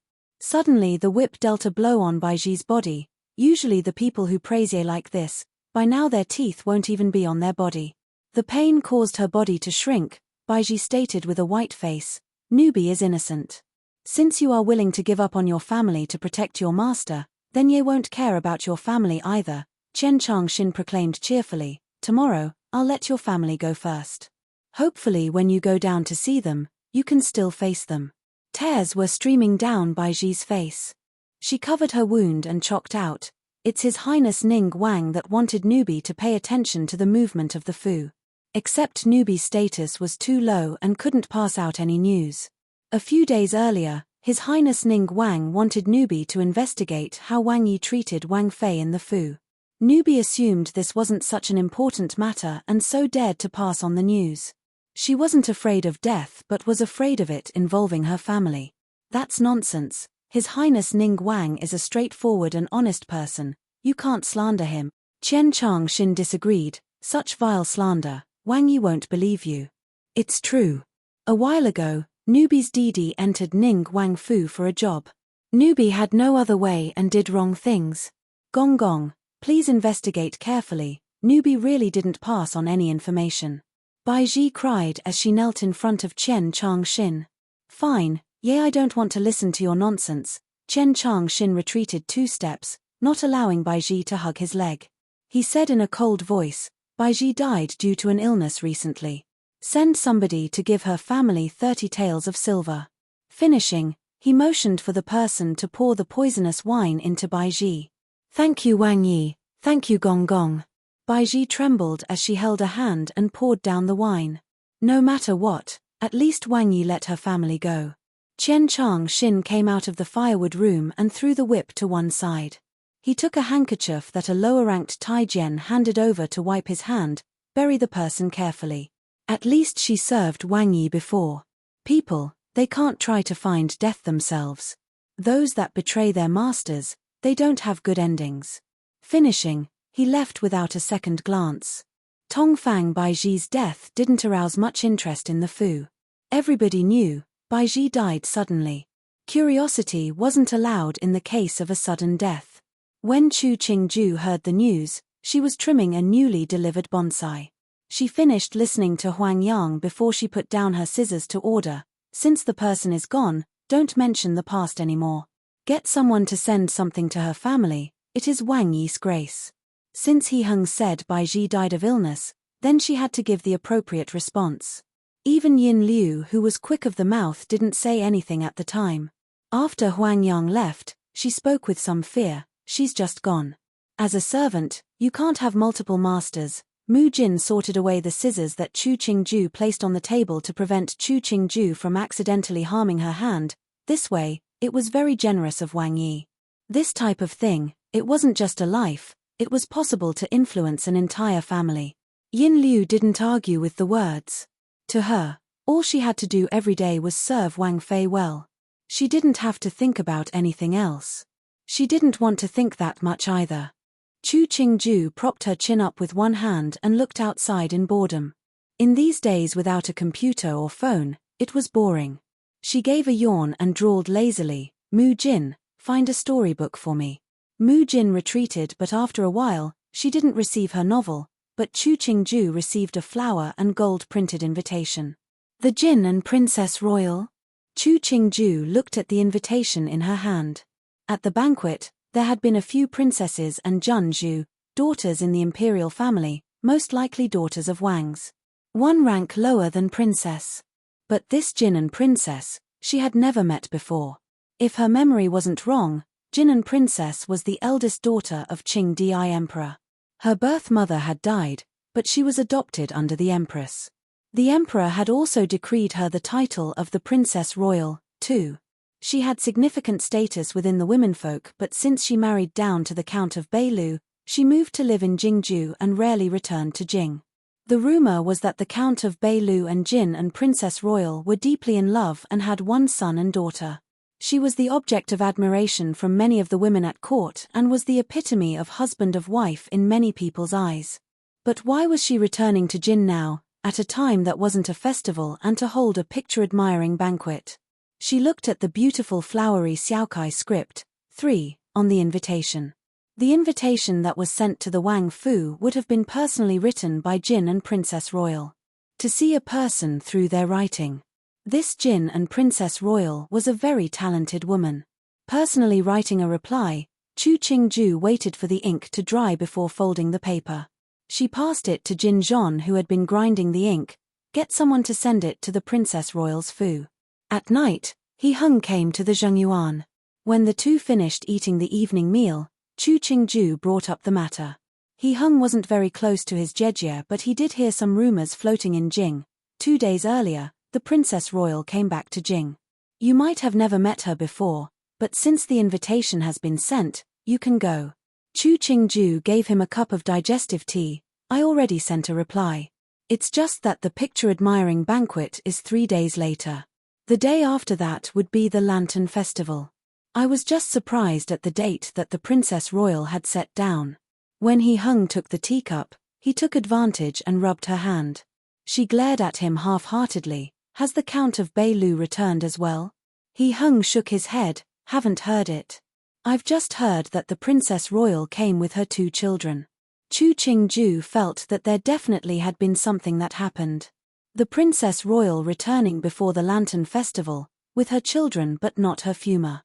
Nothing serious was occurring in Jing at this time. Why was she in such a rush?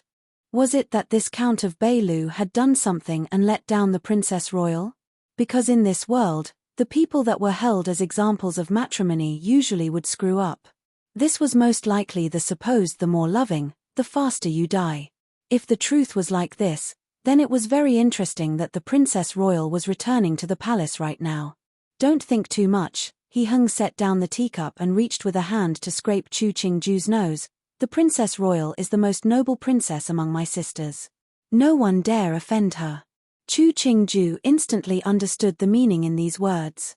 If the Count of Beilu really did let down the Princess Royal, if the Princess Royal was so angry and wanted to get revenge, then this Count of Beilu won't have a good outcome. She looked at He Hung. These words might not be actual concern for his sister, but it was very honest. Wang Yi is right, Chu Qingju smiled. I was overcomplicating it. Since it is already done, why don't you think about us? He Hung moved next to her body and gently bit her ear, like when should we prepare to sleep? Finishing, he pulled on the hairpin in her hair. Instantly, her hair poured down like a stream of water. Chu Qingju smiled at him. What is Wang Yi thinking now? He Hung felt that this stare was like a string, pulling him in. He carried her up in a lengthwise embrace. What I'm thinking, Qingju will know in a while. Chu Qingju laughed out loud into his chest. The second morning, Chu Qingju sat up in the bed. She looked at the scattered clothing on the bed, then at He Hung, who was dressing in front of the mirror, before she lazily retreated back into her blankets. Seeing her wake, He Hung said, Today is the Lantern Festival. I'll take you out on the carriage to sightsee. Wang Yi, you have to keep your promise. Chu Qingju flipped around upon hearing this, propping her head up on one hand to look at He Hung. Then you need to come back early. I'll wait for you. I'll certainly return very early. He Hung walked to the bed and bent down to steal a kiss from her lips. He straightened and announced, I have to go to court. If you are tired, sleep a bit more. Finishing, his gaze swept ambiguously over the red marks on Chu Qingju's collarbone. Pulling the blankets to under her chin, Chu Qingju pointed outside and gently gave a snort. Wang Yi, you should be going to court now.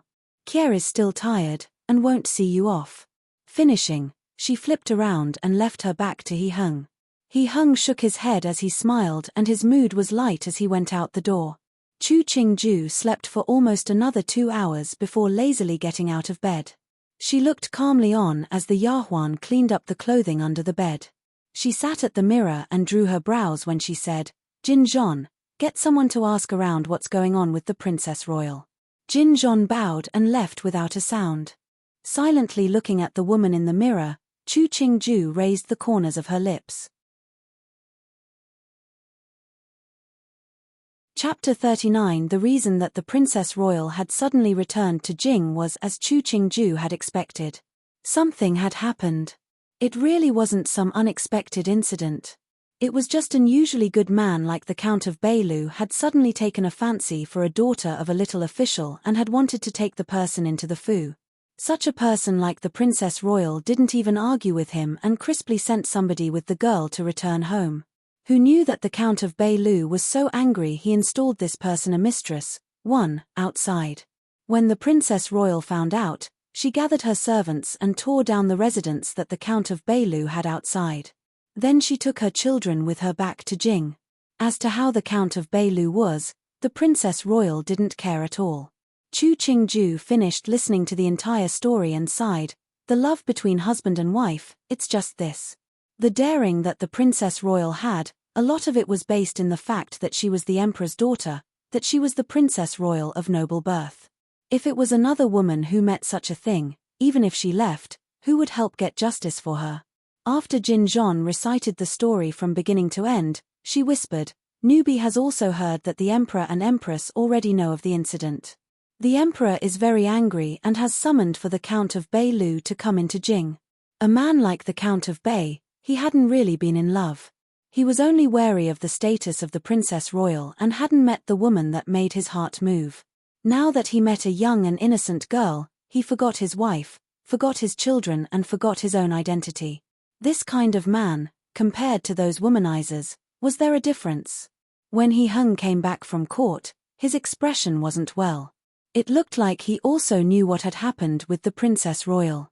In the future, when you go to the Princess Royal's residence, spend some time with her." When He Hung stopped, he gave a sigh, "This Count of Beilu is too outrageous."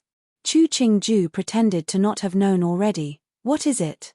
He Hung instantly went silent for a beat before answering. He let down the Princess Royal. Fu Huang was very angry and summoned him back to Jing. Knowing that he didn't want to go into the details, Chu Qingju smiled and said, "It's late, let's eat now."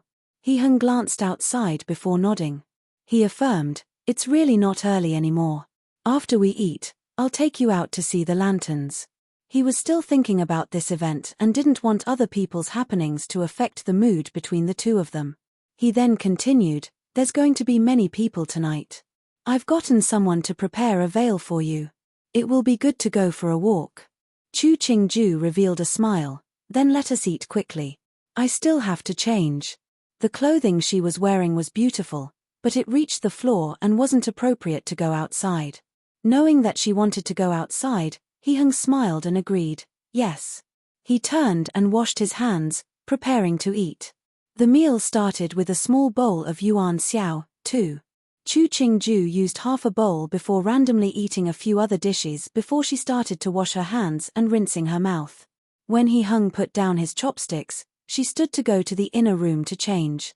Holding a cup of digestive tea, the smile on He Hung's face grew deeper. Looking at the gradually darkening sky outside, He Hung ordered Chen Changxin and the others to prepare a carriage. Chu Qingju changed on a blue-green tight-girdled short dress. She styled her hair into a duoji. When she came out, she saw He Hung sitting at the side drinking tea. She came forward and asked, "What does Wang Yi think of this?" He Hung saw the short dress in blue-green that she wore. It was different than the laziness she exuded usually. Like this, she seemed to have more of the lovable nature of a young girl, just like a tender flower but which became water with a pinch. "Very good." He Hung came forward to pull her hand. "Let's go, it will start soon." Sitting on the carriage for a while, she found that it became gradually louder coming from the street as though they had entered a high-density area. But there wasn't anyone who blocked the carriage. The one they were riding in didn't have the symbols of the Wang Fu, but the people who could sit in a two-horse carriage, how low would their status be? After the carriage traveled for another while, it stopped. He Hung passed a veil to Chu Qingju, almost to the river, "Come down with me." Finishing, He got down the carriage first, holding a hand out to her. Chu Qingju gave her hand to him, allowing him to help her out of the carriage. She didn't know what the veil was made out of. Even though it seemed that a thin mist covered her view, she still could clearly see everything. Her hand was grasped in He Hung's, hidden in the other's wide sleeve. It felt a bit like the first romance between boy and girl as they came out to walk together. But Chu Qingju was very clear inside. She wasn't an innocent girl. And the other wasn't a youth in the middle of his first crush. By this time, both sides of the river shore was filled with beautiful lanterns. There were some stalls where lanterns were hung up for people to spend money and guess riddles. If they were right, they would receive a lantern as a gift. Behind the two of them were the Taijian and guards, all in common clothing, who didn't let other people crowd them. Passing through the busy crowds, Chu Qingju saw people take river lanterns as they walked towards the edge of the river and some children running around with animal lanterns. In this instant, her mood was very good. What has always been said to come, but has never really came? Wind. Clouds. Chu Qingju heard the exchange and couldn't help laugh out loud. He Hung saw she was very happy and asked, "What, does Qingju know?" This, placed in her previous life, it was a brain teaser that would be placed on the winter homework of elementary school children. "Of course I know," she turned to look at the people still guessing, "it's tomorrow." Hearing this answer, He Hung couldn't resist smiling. That's correct. Behind him, he pulled on the veil and made it more secure on Chu Qingju. He then complimented, "Qingju is very smart." Finishing, he dragged her in front a stall. "Which one do you like?" He pointed at the lanterns hung above them. Chu Qingju followed his hand to look up. She pointed to a moon rabbit lantern and commented, "That bunny is very cute." He Hung motioned for the peddler to take down the moon rabbit lantern and check the tag hanging on the lantern. It was the first part of a couplet, and asked for the matching second half. Qian Changxin saw this and quickly gave money to the peddler to let his master guess the right answer to the couplet. "The rabbit's soul is connected to the silver sea." Chu Qingju recited the first line. She wasn't skilled at this topic, and didn't know if He Hung could give the answer. She prepared to look at the lanterns hanging elsewhere. The Crab's Mountain receives the purple star. 3. Who knew that Chu Qingju hadn't even seen clearly what was hanging on the other lantern before she heard He Hung give the matching line. She raised an eyebrow and laughed, so skilled. Just a simple couplet. He Hung took the moon rabbit lamp from the peddler and presented it in front of Chu Qingju, "For you." She took this lantern. Chu Qingju raised it and looked in examination for a while before replying, "Thank you, Wang Yi." Seeing Chu Qingju like this lantern, the smile on He Hung's face became even more visible. It was just when he took a few steps, the smile on his face wasn't so natural anymore. Because he saw He Yuan was coming straight over in his direction. Beside him, there was a woman, but she wore a veil that disguised her appearance. It was obvious that He Yuan saw him. The two brothers both stopped in their steps before they walked near each other. Ji. He Yuan's gaze swept next to He Hung. He took his eyes back. Ji has such good spirits today. San Di is as well. He Hung casually moved to the side, managing to hid half of Chu Qingju's body behind himself. "Greetings to Duan Wang Fei." Just at that moment, the female next to He Yuan opened to speak. Hidden under the veil, Chu Qingju's eyebrow jumped. She paused for a beat before questioning, "San Mai? Why was Chu Yusu walking together with He Yuan? What was the people of Changde Gongfu doing?" Chapter 40. To repay grievances fairly. 1. Chu Qingju felt that she didn't understand what was going on. This era didn't treat women as strictly as the previous dynasty, but Chu Yusu had just reached her marriageable age of 15. She just casually walked with a Wang Yi that already had a wife on this public street. Wasn't it a bit inappropriate? She looked at the veil that the other was wearing. Her appearance was faintly unclear through the fabric, which would more easily cause others to speculate. She didn't want to involve herself in whatever Changde Gongfu was doing, so in the end she didn't say anything. "It is Mai." Chu Yusu's voice was as sweet as usually and had an extra hint of gentleness. She gave Chu Qingju a slight bow. "I didn't think to be able to see Jejie here." She had just called her Duan Wang Fei. After one call of San Mai, the other instantly changed appellations. In her voice, nothing of the conflict between Chu Qingju and Chang de Gongfu could be heard, as though Chu Qingju was just her sister. Just a good festival, so I came out to see. Chu Qingju had no interest to chat in front of Tu Wang Yi and an unfamiliar woman. She replied coldly and didn't speak further. Chu Wei-su saw she didn't want to speak and casually responded before stopping talking. She clearly was a perceptive person. This series of actions made Chu Qingju feel that it was a miracle that Liang She could raise such a daughter. It instantly became silent between the four people. Nobody spoke. Suddenly, a ball of fire exploded in the sky. Chu Qingju raised her eyes to watch. She saw the eye-catching spread of fire as she heard the cheers of people in her ears. Chu Yu-su also raised her head, but she only saw the sparks as the fireworks faded. She had no desire to watch, so she turned her head to look at Rui Wang beside her. The other's handsome appearance caused her to slightly blush. Didi has a pleasure boat by the river. How about Ge and Soro come together on to see the river lanterns from there?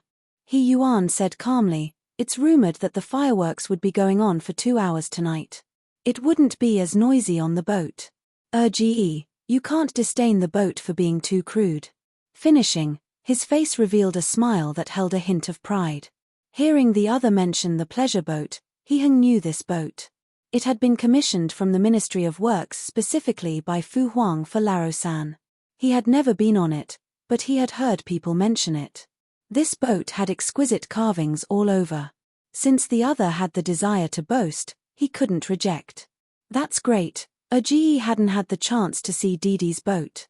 It's very fortunate to have met tonight. We'll have to disturb you. Finishing, he turned and held Chu Qingju's hand as he explained with a shallow smile, seeing the lights from the river, it has a distinctive flavor. Chu Qingju's index finger scratched his palm and nodded her head lightly. He Yuan looked at their close conjugal state and put his hands behind his back in disgust, moving his eyes away. On the side, Chu Yu-su was deeply moved. A person like Da Jie who had such a dull personality, she was able to receive Duan Wang's affection.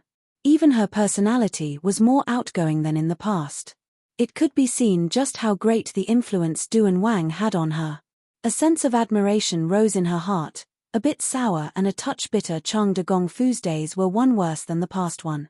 So they thought to let her enter Rui Wang Fu. Even if she couldn't become Zheng Fei, but after Rui Wang succeeded the throne, she could at least be a Fei. If she gave birth to a son, she might even have better fortune in the future. She had already accepted that she had to walk such a past, but seeing how Da Jie was able to hold hands and walk together with Duan Wang, her heart still felt ill. In this world, which girl didn't want to be wearing a phoenix crown and a red cape as they married? Why did they have to wear that mountain crow dress to become another man's shichie, and that man, she couldn't call him her husband? The guards at the two sides quickly pushed aside the surrounding crowds, leaving behind enough walking space for their masters. Chu Qingju and He Heng walked at the very front, a feeling akin a very important person was coming and onlookers had to leave. On the two sides of the road there were peddlers selling snacks. Yuan xiao, candy, and other foodstuffs. It had attracted many customers. She even saw a chubby child holding a bowl of hot sesame soup and wolfing it down. These fresh scenes caused her to smile. She pointed to a small stand selling sticky rice cake and commented to He Heng, Wang Yi, that cake has sesame seeds and peanut bits on it, it seems interesting. He Heng looked at the nondescript stand. The sellers were a normal couple, past their 60s, but they seemed very energetic. Foods outside aren't very clean, you can't eat too much. Finishing, he motioned for Qian Chang Xin to go by. Qian Chang Xin hurriedly walked to the small stand and gave a handful of copper to the owner. He even brought the bowl and spoon. Then he carefully held the sticky rice cake to He Heng, Wang Yi, Nukai had them add extra peanuts. He Heng nodded and took the bowl to have a taste. The flavor was normal but there was some distinctive style. He held the bowl in front of Chu Qingju. Here, if your stomach aches at night, don't blame me. I'm not that delicate. Chu Qingju didn't take the bowl and reached out with her left hand to hold the spoon to eat the cake. Her right hand slightly pushed aside the fabric of her veil in front of her face, totally treating He Heng like a servant of hers. Qian Chang-shin saw the master and mistress walk even slower and silently lowered his head. He definitely didn't see Wang Yi taking pleasure in the act. After a few pieces of cake go into her stomach, Chu Qingju put down the spoon. She took out a handkerchief to wipe her mouth and commented, "The flavor is good. I just saw someone selling tofu, but it's hard to eat and walk on the road. Get the Fu's chef to make it for you." He hung through the bowl at Qian Chang-shin and wiped his hands. He declared, "You can only just taste the flavor with these, but they should be more finely crafted." Chu Qingju obediently nodded, acting like Wang Yi, "You are right. I listened to you for everything." He Yuan, who had been following them the entire road, stayed silent. When he saw He Hung hold the bowl for Chu Shi, he felt surprise. As one of the imperial sons and descendants of the dragon, they never served anyone else. This Chu Shi had some ability to let her Ge be this happy in serving others. No wonder Mu Fei said she was a fox spirit. To wrap He Hung around her fingers, her tricks should be extraordinary. People said to marry a wife was marrying virtue. This wife that Laroer had married, she probably wasn't a very worry-free one. Thinking of this, he raised his head to look at the backs of the two. This type of women, it would be better for her to be a beautiful Kye.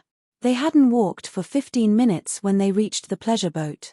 At this harbor, there was only He Yuan's boat. It even had guards protecting it. The other pleasure boats were anchored far away, clearly afraid to even cause any chance of collision. He Yuan disregarded the guards as they bowed to him and ushered the couple onto the boat.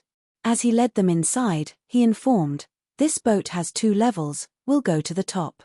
Chu Qingju found that even the handrail of the stairs was carved with pictures of mountains and rivers. The steps her feet rested on were made from high-quality red wood.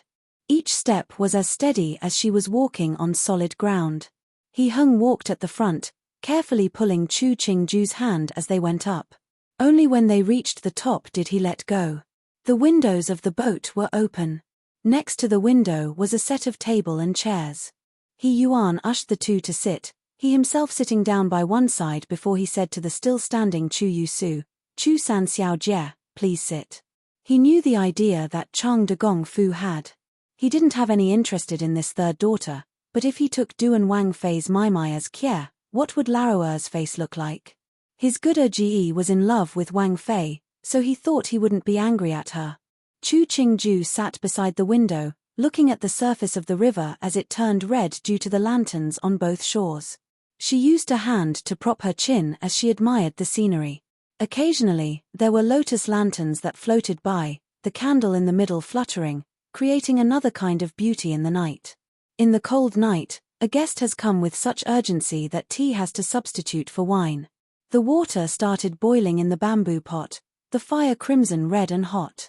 He Yuan raised a teacup, Ge, so, why don't you taste this boat's tea? Chu Qingju heard his words and felt this couple of Rui Wang both had the habit of wanting people to taste tea. A person like her that didn't have much learning in tea, the thing she disliked most was hearing this type of question. She raised the veil, revealing an ivory chin. Chu Qingju smiled as she took a sip and then she lowered her veil, elegantly putting the cup back on the table. Simple and elegant, the taste lingers in the mouth. He Hung put down the teacup and smiled. He praised, "San Di has such leisurely days. Ge can't find good things like this. Recently I don't have to go to court, so naturally I will spend more attention on these things," He Yuan said with a mirthless smile. "Ge has busy duties, there's no attention left for these common things." Seeing the other mention the court, He Hung turned his head to look outside the window. He turned his head back to say, "San Di is joking. Fu Huang is just angry momentarily. Once Sai Di has uncovered the truth, I'm afraid San Di will be busy with the court again. I hope Sai Di can return soon, and wash away the accusations again." Didi, He Yuan gave a seemingly helpless sigh. He turned and said to Chu Yusu, who had stayed silent by one side, "I've heard that San Xiaojies is exceptional at the qin. Is it possible for this small Wang to hear a song?" Under the veil, Chu Yusu's face froze. After a slight pause, she put down the teacup in her hands. With a light voice she said, "An inelegant song, hope everyone doesn't laugh." Finishing, she walked to sit behind the qin. When she plucked the chords, notes rang out. The smile on He Hung's face didn't change, but he looked down even more at the people of Chang de Gong Fu. Now, Qingju was Duan Wang Fei. Chu Yu Su, as her sister, was willing to play music for Rui Wang. A Di daughter of a Gong Fu, she was rushing to become a Cheshire. He didn't know if it shamed Qingju or the reputation of Chang de Gong Fu. Chu Yu Su's skills were good. Chu Qingju listened and had a deeper understanding of the arrogance of He Yuan. He could, in front of her as his Suro, let Chu Yu Su play for him. That was clearly saying that he didn't even put any importance on He Hung and his Suro. Arrogant people usually died early. Chu Qingju smiled icily. Just this type of tactics and he wanted to be emperor. He was delusional. And this Chang de Gong Fu, it was too shameless. Thankfully the entire Jing city knew that she, as Duan Wang Fei, wasn't close to Chang de Gong Fu. Otherwise, if they didn't care about humiliating themselves, she cared. Chu Yu Su played a famous song called Clouds over Xiao and Shengjiang rivers, too. Some thought this was a song lamenting the present and reminiscing on the past, but others felt this song just simply described the scenery. No matter what, this song required very high skills. If there were any weakness, they couldn't play the meaning in the song. Chu Qingju wasn't an expert in the guqin, but as a former dancer, she did have a sense of music. At least she could hear that when Chu Yu Su was playing this song, her mood wasn't as good as imagined. San Xiaoji's skills are as extraordinary as said. He Yuang listened for a while before continuing to drink tea. He suddenly remarked, "A Suro's skills must be extraordinary as well." These words overstepped. Chu Qingju smiled rather than get angry. The motion she made as she set down the teacup was heavier than before. She retorted icily, "San Shu does indeed have lots of leisure time. No wonder you would pay attention to such insignificant matters." These words were very impolite. It didn't leave behind any coverings for He Yuan. Sitting by her side, He Hung didn't speak, clearly feeling that there was nothing wrong with what Chu Qingju had just done. He Yuan's face showed an astonished expression. When he had finished speaking, he had already detected it wasn't proper, but he was used to being brash, and didn't expect that this Suro would be so impolite. A flame burned in his heart. He looked at He Hung and saw the other's expression wasn't very good. He could only raise his teacup. "It's Didi that transgressed. Suro, please forgive me." Chu Qingju lazily raised her teacup. "San Shu is too polite." But she didn't drink the tea. A sliver of a smile appeared on He Hung's face. He raised the teacup and said to He Yuan, "San Di, this tea isn't wine. Don't get intoxicated." His woman, she showed have this daring. If she had to silently suffer such a thing, where did it put him as the husband? He Yuan squeezed out a smile and took a drink, but he felt that the tea in his mouth was bitter and harsh, the fire in his heart unable to be doused. 1 is an idiom that states to justly treat people that they hate. 2 is a place Hunan /n. Chapter 41. Once Clouds over Xiao and Shengjiang rivers finished, Chu Yu Su took down her hands and elegantly stood to bow to the three people before she returned to her seat. Chu Qingju saw her fingertips appear to be slightly red and her eyebrow twitched. She turned her head to look at the desserts in front of her, and reached with a hand to pick one. He Hung looked at the pile of salty pastries on the place getting smaller and smaller and opened to warn, "Careful you don't get thirsty. Eating this kind of pastries at night, wasn't she afraid of getting fat?" Raising her teacup for a sip, Chu Qingju didn't eat any more pastries and pointed with emotion at the fireworks blooming outside the window. The fireworks last year must have been as beautiful as today's, but Kia was in the Fu and could only see the light when the fireworks erupted, not how beautiful it was. Hearing this, Chu Yu Su's heart jumped. Last year's lantern festival, she and Didi came out to look at the lanterns. Da Jie and Jie had been left behind in the Fu. In the past, she had felt somewhat guilty, but if Da Jie wasn't present, it was more carefree. Now that she was hearing Da Jie mention the incident, she felt strangely insecure inside. "In the future, you will see the fireworks each year until you get sick of it." He Hung tilted his head towards the windows, the flames painting his eyes red and blurring his gaze. "The past, don't place too much importance on it." Finishing, he moved his eyes and kept on drinking his tea. On the side, He Yuan hadn't spoke since he had been flayed by Chu Qingju. He clearly was trying to suppress his anger, but to He Heng, He Yuan's flames weren't really anything. What was going to happen at the royal court tomorrow will make his fire burn higher. Chu Qingju didn't look outside anymore. The wind blew past her veil, revealing a pale neck that was quickly hidden under the veil. She rubbed the edge of the teacup and remarked to the quiet Chu Yusu, "Sanmai's musical skills are better and better. Da Jie is too complimentary." Chu Yusu managed a smile. She knew that the other looked down at her, but she had to keep a respectful attitude, just practiced more during the days. Chu Qingju nodded. "You usually are much better than I as your Jie. Da Jie's appearance is among the most beautiful of the country. How can Mai compare?" Chu Yusu stood and bowed, afraid to receive the compliment. It was just that something was off about the words she just spoke. Most beautiful of the country? Chu Qingju felt that she was saying she had looks but no education. But she didn't care. Others complimented her beauty, she felt happy. As to whether she had brains, it was fine as long as she was clear. What others said, did it mean anything? In this world, who wouldn't be spoken of, who wouldn't be the object of jealousy, wouldn't be called mediocre? She wasn't afraid of the malicious slander of others. Smiling carelessly, she put down the teacup in her hand. She suddenly observed, there's less and less people on the shores. He Yuan looked outside and saw that it was true there were less people. He remarked faintly, "It's late, let the boat near the shore." He didn't want to see Lao and his woman being sick. As beautiful as the fireworks were, there was a time where it had to stop. The people on the shores gradually left and the business turned quiet. As the boat slowly reached the shore, Chu Qingju looked at the lanterns that were hanging by the shore without an audience.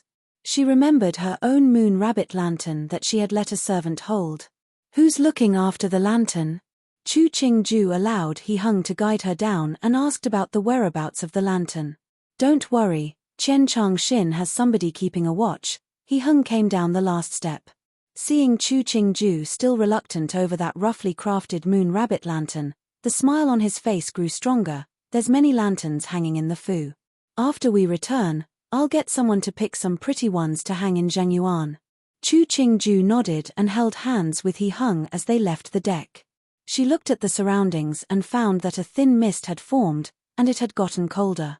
Waiting at the side, Chen Changxin held the two's capes. He first helped Wang Yi put his own. When he was preparing to serve Chu Qingju, he was waved away by He Heng, who personally did it. The soft shoe brocade cape was embroidered with faint flower patterns. Under the moon, it had a hazy beauty. Chu Qingju saw He Heng put the cape on her and lowered her head to tie it, but found He Heng had stolen ahead again. He Heng's fingers had been carefully cut and cleaned. The joints were somewhat visible, giving off the feeling of security and strength. Chu Qingju smiled and raised her chin to allow He Heng to tie her cape for her. Chu Yusu silently stood in the corner. Nobody came up to serve her, no one even looked at her.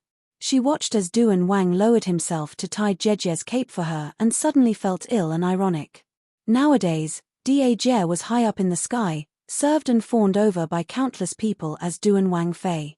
And she had to use all her heart and mind to curry favor with Rui Wang. Even if she was successful, she could only be a Ce. Since it's late, Ji and Sao should return to rest early. He Yuan saw He Heng's actions and stopped. He continued, "I should return too." The two carriages had been waiting at one side to take their owners back to their Fu. He Yuan finished speaking and headed to his own carriage. Behind him, Chu Yusu hesitated and bowed to He Heng and Chu Qingju. In the end she still followed in He Yuan's footsteps and got on the carriage of Rui Wang Fu. Chu Qingju watched as Rui Wang Fu's carried leave. The smile on her face had a hint of additional disdain. Rui Wang Yi has such an unrestrained temperament. Hearing this, He Heng smiled. He's always been like this since he was young. Because of it, he's gotten into countless conflicts with Dage. It's just Fu Huang has biasly favored him that after these years, he has gotten more and more of a personality. That He Heng could say the words biasly favored, it could be seen just how unfair Qingde Emperor was.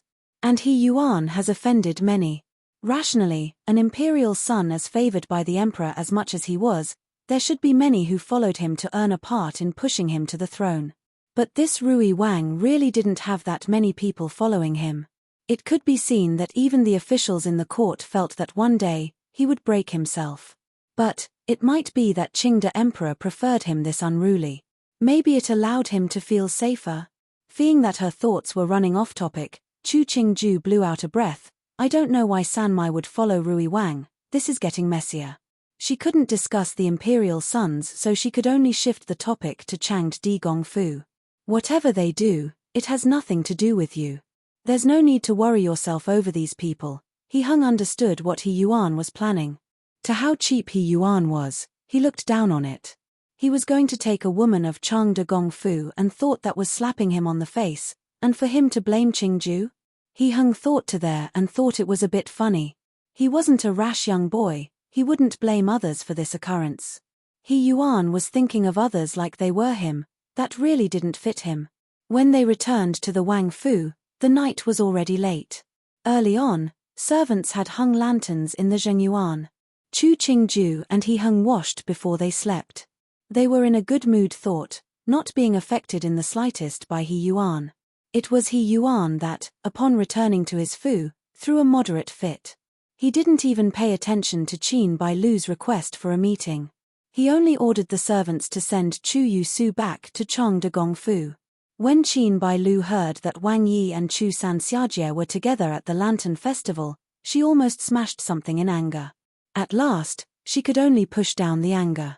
Changde Gongfu already had a Wang Fei come out of there, why would they think to send the other Di daughter to be a Ce? Barely keeping a lid on her temper, Qin Bailu thought hatefully that no matter what, if this woman did enter the fu, she wasn't going to go easy on her. On the second day after the Lantern Festival, a major event exploded at court. Before the imperial envoy sent to Jiangnan had reached their destination, they had been attacked by assassins. Cheng Wang had been wounded in the arm and gotten a high fever. The minister of the right, Wei Wenguang, was wounded even more serious, and was still in a coma. Instantly, the entire court roared. Who would have such daring to assassinate imperial envoys? Did they want to silence them? Chapter 42 Assassination of the imperial envoy was a major event. Even though Qingde Emperor had a soft personality, but when he encountered such an event, he felt that he was personally humiliated and furiously ordered for an investigation. He Hung stood next to He Qi. Hearing He Qi's righteous and fervent words, as though he was really trying to help Fu Huang, his eyebrow moved slightly as he silently lowered his head. Since it is already done, then this event will be investigated by Ning Wang and the Ministry of Justice. Qingde Emperor's temper hasn't calmed and his voice was somewhat coarse. These criminals, they are too outrageous. Chen accepts the order. He Qi knelt on one knee to receive the imperial decree, the lowered head disguising the satisfaction in his eyes. After court, He Qi didn't chat with others like he did usually but quickly left. He Hung looked at He Qi's rushing figure, a sliver of smile appearing on his face. Has His Highness Duan Wang ever heard of the story of the mantis and the cicada? The Minister of Defense, Luo Changqing, walked next to He Hung and bowed to him. He smiled as he looked at Ning Wang's back. The story is too common, but it does have some meaning. He Hung tilted his head slightly. He praised, Luo Da Ren is wise. What wise? It's just speaking nonsense. Luo Changqing rubbed his beard, the cheer still on his face. How is His Highness Cheng Wang's injuries? As imperial subjects, all of us are very worried. Luo Da Ren doesn't have to worry. Ben Wang's Sai Di was only wounded in the arm. The messenger said the injury was already controlled. He Hung put his hands behind his back, leading Luo Changqing by half a pace. Fu Huang has already sent the head and the professor of the imperial hospital to quickly travel there. That is good. As subjects, we won't have to worry any longer. Hearing the answer he wanted, Luo Changqing chuckled as he raised his hands together. Your Highness Duan Wang, this subject still has other matters and has to leave first. Farewell. Luo Da Ren, take care. He Hung smiled lightly and nodded at him. Walking as Luo Changqing walk away at a sedate pace, the smile slowly disappeared from He Hung's face. Luo Changqing, that wily fox, was worried about his grandson-in-law. He talked for this long period of time just to confirm He Ming's condition. Thinking about the ploys that Larodie and Larosan were playing behind their backs, he uncurled his lips. No matter how loyal someone appeared, but at certain times, they had to look out for themselves, just like the present Luo family. If He Ming really had been mortally wounded, then that girl from the Luo family would become a widow. Most likely, the Luo family wouldn't let it go. Hearing what that old fox Luo Changqing had said, he had probably guessed who had been the person that really sent the order. As to why the other would tell him, he didn't care. He was certain of at least one thing now, which was the Luo family had negative feelings towards Larodie and Larosan. In Duan Wang Fu, Chu Qingju looked at the flower lanterns hanging in the courtyard and let the servants take them down. The flower lanterns might be pretty, but each night, someone had to light them. They also needed people to stand watch in case of a fire. It was too troublesome. She might enjoy the luxuries of life but didn't want to trouble others for such a minor matter. More so, beautiful objects could only be looked at during special times to become even more beautiful. Wang Fei, newbie heard that there was a fuss at Rui Wang Fu this morning. Rui Wang Fei was so angry she rode a carriage back to her maternal home. Jin Zhon walked behind Chu Qingju and gossiped in a low voice. Some people on the outside are spreading the news that Chang de Gongfu want to send San Xiajie to Rui Wang Fu. She couldn't understand. San Xiajie had the skills and the looks and was a DI daughter on top of that. Why would she want to be a Seisha? The hand Chu Qingju reached with to hold a flower lantern paused and then, with waning enthusiasm, she took her hand back. She held the other's hand as she started to walk out of the courtyard. That year, Liangsha used everything to try to get in through the main door of Chang de Gongfu. My good father didn't even wait for 100 days before welcoming her in. Everyone in this world has their own thoughts. The road they pick, we cannot interfere, but it's fine as long as they don't conflict with ours. Jin Zhon heard the absence of emotion in these words. She understood that Chang de Gongfu hadn't been good to Wang Fei. She, Yin Liu, and Yuzon had been inserted into the Gong Fu by Xiongqing who Fu to serve near Wang Fei. And Mu Jin Jejie had been taken into the Fu when Furen had still been alive. After Wang Fei had been born, she had followed Wang Fei. Even though they had tried their best these years to protect Wang Fei still had to suffer indignities. Now that Wang Fei was cold to the people of the Gong Fu, it was almost expected. But newbie is worried that if they did this, it would affect Wang Fei's reputation. Jin Zon thought back to the things that the Gong Fu had done. Her face showed disgust as she frowned. It's so infuriating. What's infuriating? Chu Qingju smiled. This entire Jing city, who doesn't know that this Duan Wang Fei isn't on good terms with Chang de Gongfu, and is enemies with the stepmother. Even more, in the Jing city circles, almost everyone assumed that I was raised by aunt. How Chu Yusu conducts herself, it would only reflect on Liangsha, it wouldn't touch me. Jin Zhon instantly understood. After Wang Fei recovered, she distanced herself from Chang de Gongfu, and became closer to Xiongqing Hu Fu. The incidents of the past had spread through Jing. She said with some joy, thank the heavens that these people can't affect Wang Fei. If Wang Yi blamed Wang Fei for these happenings, that would be a disaster. Chu Qingmu only laughed. There weren't that many lucky happenings and coincidences in this world. It was all made by people. Thinking about that family, her smile turned cold. And this world didn't have that many people that repaid grievances with a virtue. Coming out of the Zhengyuan, it was a green stone path. On the two sides of the path were bamboo forests that were hidden behind the fake mountains, creating a clean and elegant scene. After passing through a moon door, it led straight into the main garden of the Wang Fu. At the end of the right stone path, there was a small stream and a little bridge on top. When Chu Qingju had free time, she liked coming to the bridge to feed the fishes. That was more interesting than sitting in the halls and looking at the koi in the lotus pond.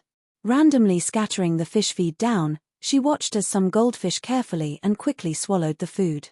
She pointed at a nondescript black fish. This fish isn't as beautiful as the koi, but just swimming quietly next to the stones. If we don't pay attention, we can't even find it. Jin Zhon took a closer look and said uncertainly, that one also seems to be a koi, but it's just so inconspicuous. Raising an eyebrow, she scattered the handful of fish feed. She saw the black koi was like a bolt of lightning, swallowing a series of pellets before swimming away. It was the epitome of fast and precise. Chu Qingju poured the rest of the fish feed into the water with some disinterest. She asked in boredom, "Which ones are going to the Princess Royal's foo tomorrow?"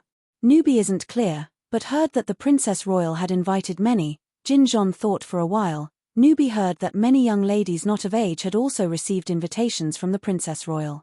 Chu Qingju nodded and knew what the Princess Royal was doing. Rather than be hurt over a man, why wouldn't she find people to amuse her? Women had to treat themselves.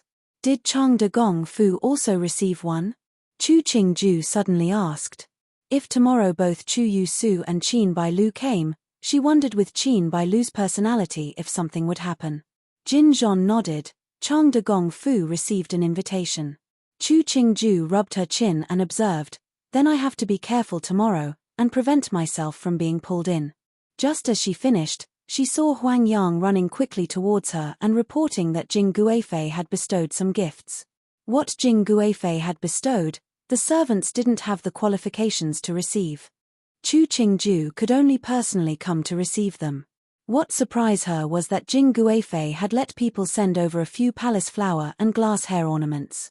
These were finely crafted and from a glance it could be seen only those of high status could use them. Strangely, Chu Qingju felt that Jing Guifei was helping to prop her up. Tomorrow, there would be many womenfolk at the Princess Royal's foo. When there were many women gathered together, they naturally would like to compare clothing and jewelry. Jing Guifei was bestowing down objects from the palace. It at the very least sent a message that Jing Guifei, as her popo, was very satisfied with her, as the Erxi. She touched the palace flower. Chu Qingju's face revealed the smile. Maybe Jing Guifei wanted to tell the others that she, as her popo, wasn't unsatisfied at all because of what was happening with Chang De Gong Fu. What Jing Guifei had done was block the insults she might have gotten from the Tuzholi tomorrow. And also told the women tomorrow that Jing Guifei was on her side. Even though the majority of the reason that Jing Guifei had made such a move was because of Duan Wang, Chu Qingju took this offering of goodwill. Because Jing Guifei had many ways to show her side but chose the one that was most advantageous for her. Tomorrow, I'll be using this palace flower and this glass hairpin. Chu Qingju picked two and put them in a small sandalwood box. She gave it to Yu Zon, who usually made up her hair. Pieces from the palace, they should be more exquisite and rarer. The most important was that, to anyone with some skill and knowledge, they would know at a glance that these ornaments could only be used by those high up in the palace. Then there was no need to say where these objects came from. In Zhongjing Palace, Jing Guifei leaned on an armchair and said to Ding Mema, "The gifts went out. I hope Erxifu will understand." "Nyang Nyang, don't worry. Duan Wang Fei is an intelligent person. She definitely will understand your efforts." Ding Mema passed her a cup of tea and carefully served as she praised, "Nyang Nyang is kind. Duan Wang Fei will of course remember your good." It's not important if she remembers. Jing Guifei held her cup and thought about her Erxifu. She couldn't help but frown. Could intelligent be a description for that person? Bearing a tray of pastries, Wei Ran Shuang quietly stood in her spot, a flicker of sadness and jealousy passing through her eyes. Didn't they say that the relationship between a popo and the shifu was like the sky and the ground? Why was even aunt worrying for Duan Wang Fei now? Thinking about Duan Wang Fei's conduct and manner of speech and what her aunt had once said to her, Wei Ran Shuang gritted her teeth, but the plate she had been holding accidentally fell to the ground. Jing Guifei saw Wei Ran Shuang standing at the doorway and set down the teacup in her hand. She said calmly, "Ran Shuang, you have stayed for a long time in the palace. Your mother is probably missing you. Ben Gong will let someone send you back tomorrow." The phrase used here was which is the question that led the answer which created the phrase. To repay grievances through virtue was thought by the scholars to be unusable, as if they replayed grievances with a virtue boon. How would people repay a virtue? Therefore, the correct answer was to repay grievances justly and to repay a virtue with a virtue.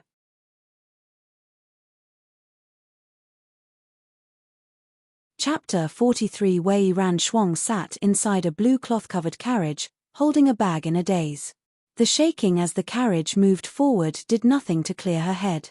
After the carriage moved forward for a period of time, it suddenly stopped. She sat in a daze for a beat before asking, "What's happening?" "Gunyang, Du and Wang Fu's carriage is coming over, we have to clear the road." The person outside answered. "Du and Wang Fu?" Wei Ran Shuang's expression changed and she pushed aside the curtain covering the window. She saw up ahead that there were guards clearing the road, protecting an Ashtamangala carriage pulled by 4 horses. From a glance, it could be seen that it was a carriage specifically for Du and Wang Fu's womenfolk. Behind the large carriage, there were a few small yet finely made carriages. They most likely were used by the personal servant girls of Du and Wang Fei. Wei Ran Shuang bit her lower lip, her heart uncomfortable. Even Du and Wang Fei's personal attendants were riding in a carriage that was better than the one she had. She let the curtain down. As she listened to the people outside use astonished and admiring voices to talk about Du and Wang Fu's carriage, her stare gradually became resolute. After Du and Wang Fei's procession had passed, the green cloth-covered carriage that Wei Ran Shuang sat in started to sway as it made its way forward again. When she came out of the carriage, Wei Ran Shuang looked at the relatively bare door of her family's fu. There weren't any sedans. She held her Yahuan's hand as she walked in. Her family home was just this big, there were no high-ranking officials and basically no space to stand on protocol. Wei Qin saw her daughter return and a crowd of people carrying gifts. She smiled and remarked, "You seem heavier. Guifei Nyang Nyang is very good at raising people." Wei Ran Shuang forced a smile and let her mother put away the objects that Jing Guifei had bestowed down. Then she said, "Aunt said you probably were missing me, so she let me return." Hearing this, Wei Qin's face slightly changed. After she motioned for the others in the room to leave, she said with some worry, "Did Guifei Nyang Nyang not like you?" Wei Ran Shuang shook her head, her voice carrying full of distress. "Guifei Nyang Nyang said Du and Wang Fei was very good." "What does that mean? Does she spurn you to become her son's Ce? Wei Qin's voice was full of indignation as she ranted, "She's our Wei family's daughter. Now that she's become Guifei Nyang Nyang, has she forgotten her maternal family?" No matter what, her father-in-law and Jing Guifei's father had been full brothers. Now that their branch was declining, Jing Guifei hadn't done anything to help and even looked down on her daughter. It was somewhat upsetting. But remembering that her own husband was only a minor 5th-grade provincial governor before transferring back to Jing and that both husband and her children needed to rely on Jing Guifei in the future, she could only suppress her dissatisfaction and sighed. "Nyang Nyang has bestowed down so many things, it can be seen she is still looking after you. As to Du and Wang, I'll try to think of a way for you." Wei Ran Shuang's face reddened and she whispered, "His Highness Du and Wang is a good person." Wei Qin looked at her daughter's bashful expression and decided to meet that Du and Wang Fei before making a decision. Her maternal father and brothers might not have great abilities, but they were a branch of the Qin clan, and could find someone who could speak out. If her daughter went into Du and Wang Fu, it was a good road. At least there still was Jing Guifei Nyang Nyang, so Du and Wang Fei wouldn't harshly treat her daughter. Du and Wang and her daughter also were cousins and would care a bit more based on the relationship. Going into the Wang Fu, it was better than marrying a minor official who was never going to come into the light. The Princess Royal's Fu at this time was full of noise, clothing, and music flying everywhere. When Chu Qingju walked into the Huyan, she found that if it wasn't that these people were wearing medieval clothing, she thought she was at one of the modern parties. When she came in, instantly a formally dressed mama carefully ushered her into a pavilion. She saw Wei Qingyi sitting down next to a grandly dressed woman. That person was most likely Jin and Princess. She cheerfully came and performed an elegant bow, so this must be Jejie. "Nice to meet you, Jejie." Jin and Princess stood and held her hand, returning the same greeting, "Adame, don't be so still. I called everyone here just for relaxing and having fun, not to be so courteous." Finishing, she pulled her to sit down beside herself, and let the servants serve tea. Chu Qingju smiled and replied, "That's great, I'm so tired of the rules every day." Finishing, she looked at the surroundings, "Where's nephew and niece? I got the 2 of them to go play with the little guests from the other families." Jin and Princess waved her hand, "Big people and little people can't play together. They don't come and disturb us, isn't this nice?" Chu Qingju smiled but didn't respond. Even though young children were noise, but as an aunt, She could only hear this but not agree. Which child isn't loud? Wei Qingyi responded. She herself had a son. When she talked about children, she always had enthusiasm. It's good for children to run around and be loud, their bodies become stronger. Jin and Princess nodded. That's so true, it's so hard for a woman to raise a child. Finishing, she smiled at Chu Qingju. Demei doesn't have children now, you still have some relaxing days. Chu Qingju smiled as she took a drink of tea. It's nice too to have children around. She detected the friendliness barely noticeable in Jin and Princess. If it was any other person, at this time they would asked when she was having a child, but Jin and Princess made it seem like a joke. Looking at the noise in other families, I find it much harder to care for a child than looking. Jin and Princess had no desire to keep discussing children and turned to say, when Ji and Demei married, I wasn't in Jing, and didn't have the luck to meet you. Today, I have to say that my Didi is very lucky to marry such a good person, it's an event of great fortune. Trying hard to let herself reveal a bashful expression, Chu Qingju lowered her head. Jin and Princess saw Chu Qingju's red cheeks and knew she was embarrassed. She smiled and teased, I forgot you're newly married, you're embarrassed now. When she first saw the other, she had felt she was eye-catching, but this bashful young girl in front of her made her agree with the Empress's words. This Duan Wang Fei was very suited to her Di. Wei Qingyi saw that Jin and Princess Royal had the desire to be close with Chu Qingju and looked at Chu Qingju in surprise. Today, her Demei was still dressed vibrantly. That already beautiful face, if it was a 9 before, today it was a 10. She knew very clearly how men liked this type of beautiful woman, but she was even clearer of the fact that, just based on a face, a woman couldn't keep a man. Princess, Rui Wang Fei has arrived. Jin and Princess heard the servant's report and the smile on her face dimmed. But if one didn't look closely, they wouldn't have seen it. Quickly welcome them in. She had never interacted closely with Rui Wang, but the arrogant conduct of Rui Wang had passed into her ears a long time ago. As a married princess, she never commented on these kinds of matters, but she didn't like Rui Wang and his family. A man with this personality, if he succeeded, then all of his siblings won't have easy lives. Qin Bailu's mood wasn't very bright, but the usual smile on her face didn't dim. She walked into the pavilion and after exchanging bows with Jin and Princess, she sat down next to Chu Qingju. Sitting closely together, Chu Qingju found her face seemed slightly swollen. Qin Bailu had applied heavier makeup today and seemed more mature. Wei Qingyi held a teacup and blew on the tea leaves on the surface. She slowly took a drink before smiling at Qin Bailu, remarking, San Demei is a bit late today. When I came out today, I met some matters. Sorry, Da Jie and the two Soro, for waiting. Qin Bailu forced out some mirth, the hand holding the teacup tightening. It was Demei's fault. Your Da Soro is joking with you, you aren't late. Jin and Princess saw that something wasn't right from her appearance and her voice softened, since you have all arrived and come with me to chat with the others. After so many years, I'm not familiar anymore with Jing's womenfolk. Since the sister-in-law asked, the three Demei naturally stood and accompanied Jin and to converse with the women. The three sat at the front with Jin and Princess and found that many young girls were sitting in the garden. They didn't know why Jin and Princess had done such a thing and smiled without speaking. Chu Qingju found Liang Shi was in the gardens as well with Chu Yusu and Chu Hui Shui. She tilted her head to look at Qin Bailu. As expected, her face had become darker. Watching the scene, she couldn't help but sigh. Liang Shi was in too much of a rush and too short-sighted. She knew that Rui Wang Fei was coming today. Why did she come? Did she think that Jin and Princess would favor Chu Yusu? Today, so many lovable guests have come. Ben Gong likes having a good time. Why don't these lovable guests look at some paintings and compose a few poems to widen our scope?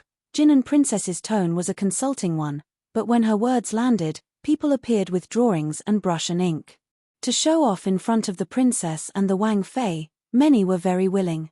So these young girls started to examine the drawings and compose a good poem. Chu Qingju saw the excited young girls and, in a flash, felt that Jin and Princess was amusing herself. These young girls didn't have many important connections to her and having some fun was a good thing. These people were appreciating drawings. Chu Qingju and the others naturally wouldn't partake in the activity, and so they chatted as they drank tea. I heard that the lanterns a few nights ago at the Lantern Festival were very beautiful. It was a pity I didn't have the time, otherwise I would have gone to see. Ning Wang Fei Wei Qing Yi's voice held regret. The lanterns in the Fu might be beautiful, but they don't have the same flavor. Chu Qingju saw that Qin Bailu's face became even uglier. Demei, did you go? Wei Qing Yi pushed the topic onto Chu Qingju's head. By now who didn't know that Duan Wang had taken Duan Wang Fei out to see the flower lanterns and onto Rui Wang's boat to see the fireworks? Chu Qingju raised an eyebrow. Wei Qing Yi was asking this just to instigate a conflict between her and Qin Bailu. That was because Chu Yusu was like her, they were all named Chu. At the same time in Duan Wang Fu, He Hung heard expected news. Laro-san is taking the Duke of Chengde's third daughter as Ce Fei? He Hung repeated with a calm face as he looked at Wang Changming. You are sure? Rui Wang Fu has already sent the letter and the gifts to Chengde Gong Fu, it's very likely. Wang Changming said, but it's unknown if Chengde Gong Fu will accept. Wang Changminute didn't dare to mention Wang Fei, so he only said, Dai Duo has also passed along information. Rui Wang Yi is very angry at the attempted assassination of the imperial envoy. He is suspicious it was Ning Wang that purposefully framed him. He Hung lowered his head, putting down the carved root. He tapped the bottom of the root. Let him have his tantrum. It could be seen at the bottom of the carved root, there was a hollow building. It looked beautiful, but in reality, it wasn't strong.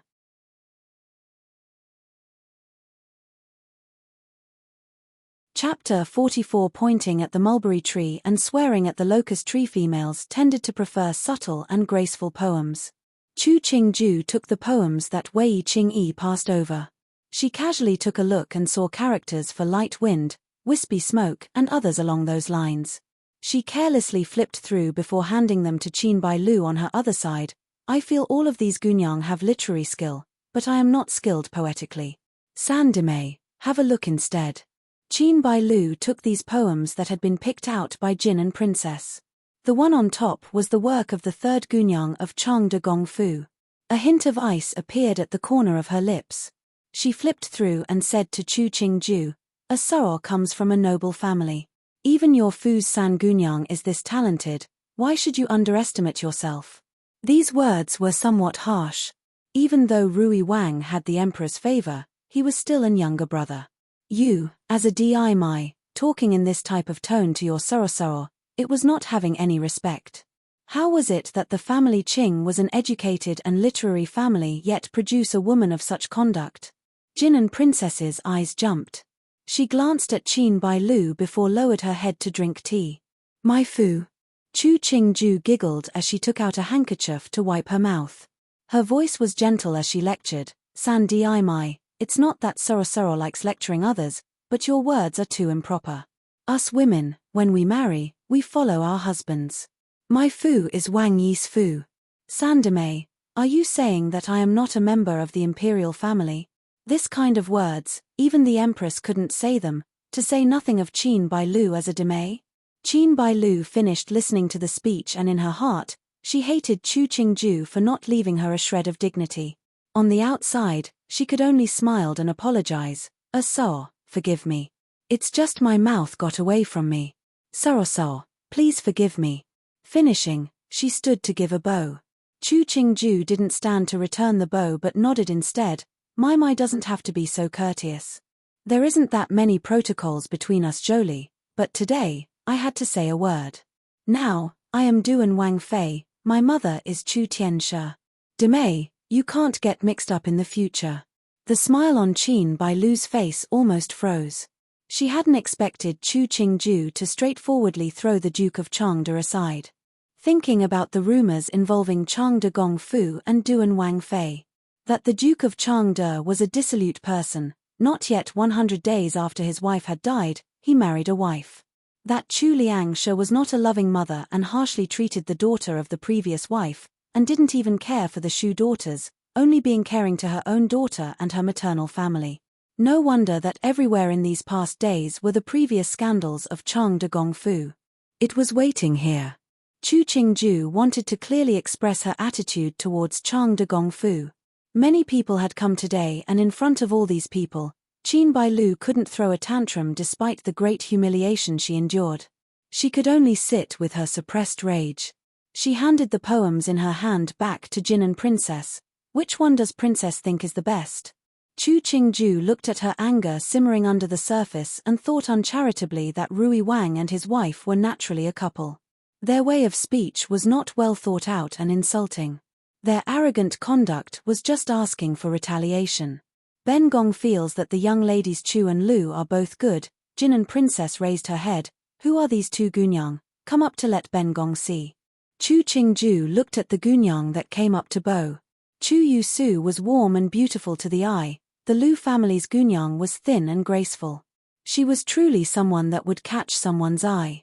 If she didn't guess wrong, this family Lu's Gunyang should be the great scholar Lu Jinghong's daughter, Yu Rong. Ben Gong sees you two's poems both have their own merits. They say there is never just one winner in the arts. Why don't you both be the winners? Jin and Princess had heard of the event between Chu Yusu and Rui Wang. She gave Chu Yusu an extra look. This woman did have the looks of a spring flower, her brows like a painting. At this time, she couldn't help but look at Duan Wang Fei as she smiled faintly and tasted the tea. The two were sisters of the same father, but their appearances and aura were completely different. Chu Yusu was very beautiful, but it wasn't a rare kind of beauty. But while Duan Wang Fei's appearance wasn't peerless, it just made people feel she was unspeakably beautiful, each move and word carrying the flavor of beauty. This probably was each person's charisma. Jin and Princess let the servants present a set of precious ink and hair ornament to Chu and Lu before giving a few more compliments and letting the two sit down. She didn't even mention once the relation between Chu Yusu and Chu Qingju. Very quickly there were servants that presented fresh cakes and fruits. Everyone saw that these were all good things, and it could be seen how much the emperor favored Jin and Princess. No wonder the Wang Feis were all this harmoniously interacting with Jin and Princess. Even a person as proud as Rui Wang Fu was courteous. From beginning to end, Wei Qingyi, who hadn't spoken more than a few words, felt that Chu Qingju's fate seemed to naturally conflict with Qin Bailu. And each time, it was Chu Qingju who won. Chu Qingju dared to humiliate Qin Baisu. She must be relying on the favor that Duan Wang held for her. Otherwise, why would she speak without regard for the consequences? She thought in derision, when Duan Wang didn't favor her, how would she live? If she had offended the Zholi underneath her, who would pity her in the future? If it was her, she would have said it more beautifully. At least, she wouldn't have made it so the person had no dignity left. She sighed and raised a teacup to disguise her emotions. Sometimes, only the cruel reality could make women learn and grow. We are pretty done with the drawings. If everyone doesn't dislike it, why don't you come with Ben Gong to hear some music? Jin and Princess held a Yahuan's hand as she stood. Once she spoke, everyone all agreed and said they had no dislike. The stage had already been set up. After everyone sat down, the actors started singing. The meaning, broadly said, was a heartless man and a girl in love. In the end, the woman grew old and left before the man regretted his actions and repented. Chu Qingju saw this kind of plot and felt uncomfortable. Why was it that the woman had to stay at home to care for the elders, raise the children while the man could drink and be merry outside?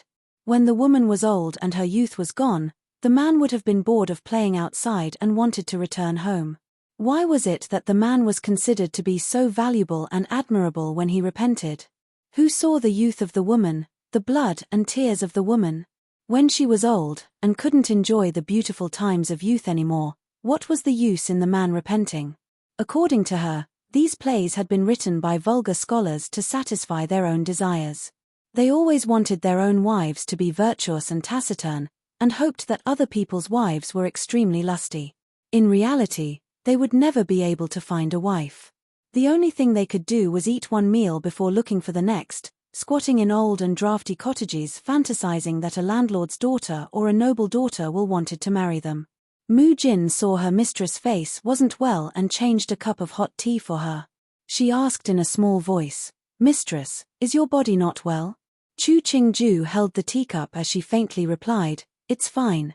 I just don't want to see this kind of man have such a virtuous and generous woman. She had been talking in a small voice, but Jin and Princess had heard. Jin and Princess nodded and laughed icily. That's so true, this type of man still managed to live out his days with his family, it's so disgusting. Get the singers to leave, Ben Gong doesn't like this play. The actors quickly retreated, not understanding how they had provoked Her Highness the Princess into such anger. A few days earlier, I heard a repeat of the record of Pan Zhe 1, it's somewhat interesting. Does Jejie want to hear? Chu Qingju gave a faint smile and commented, the men and women in this world, they have to respect that karma will happen by the end. How can someone take advantage all the time? Jin and Princess felt that Duan Wang Fei was becoming more and more pleasing to look at. She picked the record of Pan Zhe before she said to Chu Qingju, Demei, your words are good. I think the same. This Jin and Princess really did have some temper. Chu Qingju smiled as she raised the teacup, Your Highness is wise. Qin Bailu stared coldly as Chu Qingju and Jin and Princess talked. She turned her head to glare icily at Chu Yusu who sat in the corner. The women of the family Chu were all fox spirits disguised in those long sleeves which danced beautifully. The Jejie was a temptress, the Mai Mai did what fox spirits always did. None of them were good. The record of Pan Zhe was the story of a grassroots Zuikai who fell in love with a noble Xiajie and tried different ways to win the good feelings of the Xiajie. But this Zuikai had a childhood sweetheart who was his fiancée. The Zuikai wanted it all, so he concealed the information. In the end, what he had done had been found out by both the Xiajie and the childhood sweetheart. He was rejected by both people and was in poverty for his entire life. The one he wanted to climb up to was the noble Xiajie, the one he wanted to break off was the childhood sweetheart. In the end, he didn't climb up or break anything off. This was the biggest insult to the poor scholar's greediness. When this play came out, no one had originally recommended it. Which man would like to watch such a play? And the women who were enclosed in their inner chambers naturally didn't know there was this kind of a play. So when this play was acted out, many were deeply attracted. After the play finished, the crowd started discussing, this saying how shameless the scholar was, that saying that what the Xiajie and the sweetheart done was right. It's true that the scholar is deserving of hatred, but this noble Xiajie should have secretly met with the scholar before. She nearly ruined her reputation. Qin Bailu pointed out with a mirthless smile, this world still lives by the decisions of the mother and father. Such a good girl, it's not a good thing to mix with adult men. These words had an indirect target. Many people present had heard what occurred at the Lantern Festival and so no one continued the topic. That was a matter of Rui Wang Fu. Rui Wang's personality had always been proud, it was better not to provoke him. Liang Shi heard Qin Bailu's speech and her face changed. However, Chu Yusu, standing by her side, didn't change her expression as she kept a smile on her face. It was as though the target that Qin Baishong's pointing at the mulberry tree and swearing at the locust tree wasn't her. Wei Qingyi and Chu Qingju both smiled and didn't speak. They seemed to have not heard Qin Bailu's words. The two exchanged a glance, raised the teacup in their hand, and simultaneously took a drink. Luckily this noble Xiajie didn't make a great mistake. To know she had stepped wrong and return rather than continue onwards, it is a good thing. Jin and Princess's words broke the tense silence. A sharp smile appeared on her face, this kind of man, you can't tolerate or spoil him. Otherwise, he'll forget who he really is. Once the words came out, everyone's inside was full of different flavors. In this world, what man didn't steal some, what man didn't like beauty? Chu Qingju looked at Jin and Princess. On her face, she saw what looked like a certain type of resolution. One is to climb. To claim connections of higher status is break, twist, snap, suffer loss. You're tuning in to the Dreamy Chapters YouTube channel. We're so grateful for your support and don't forget to subscribe to join us on this incredible journey through captivating stories. Your generosity through donations truly makes a world of difference, as it's the primary source of revenue that allows me to expand and enhance this channel for you. Thank you from the bottom of my heart for being a part of this adventure.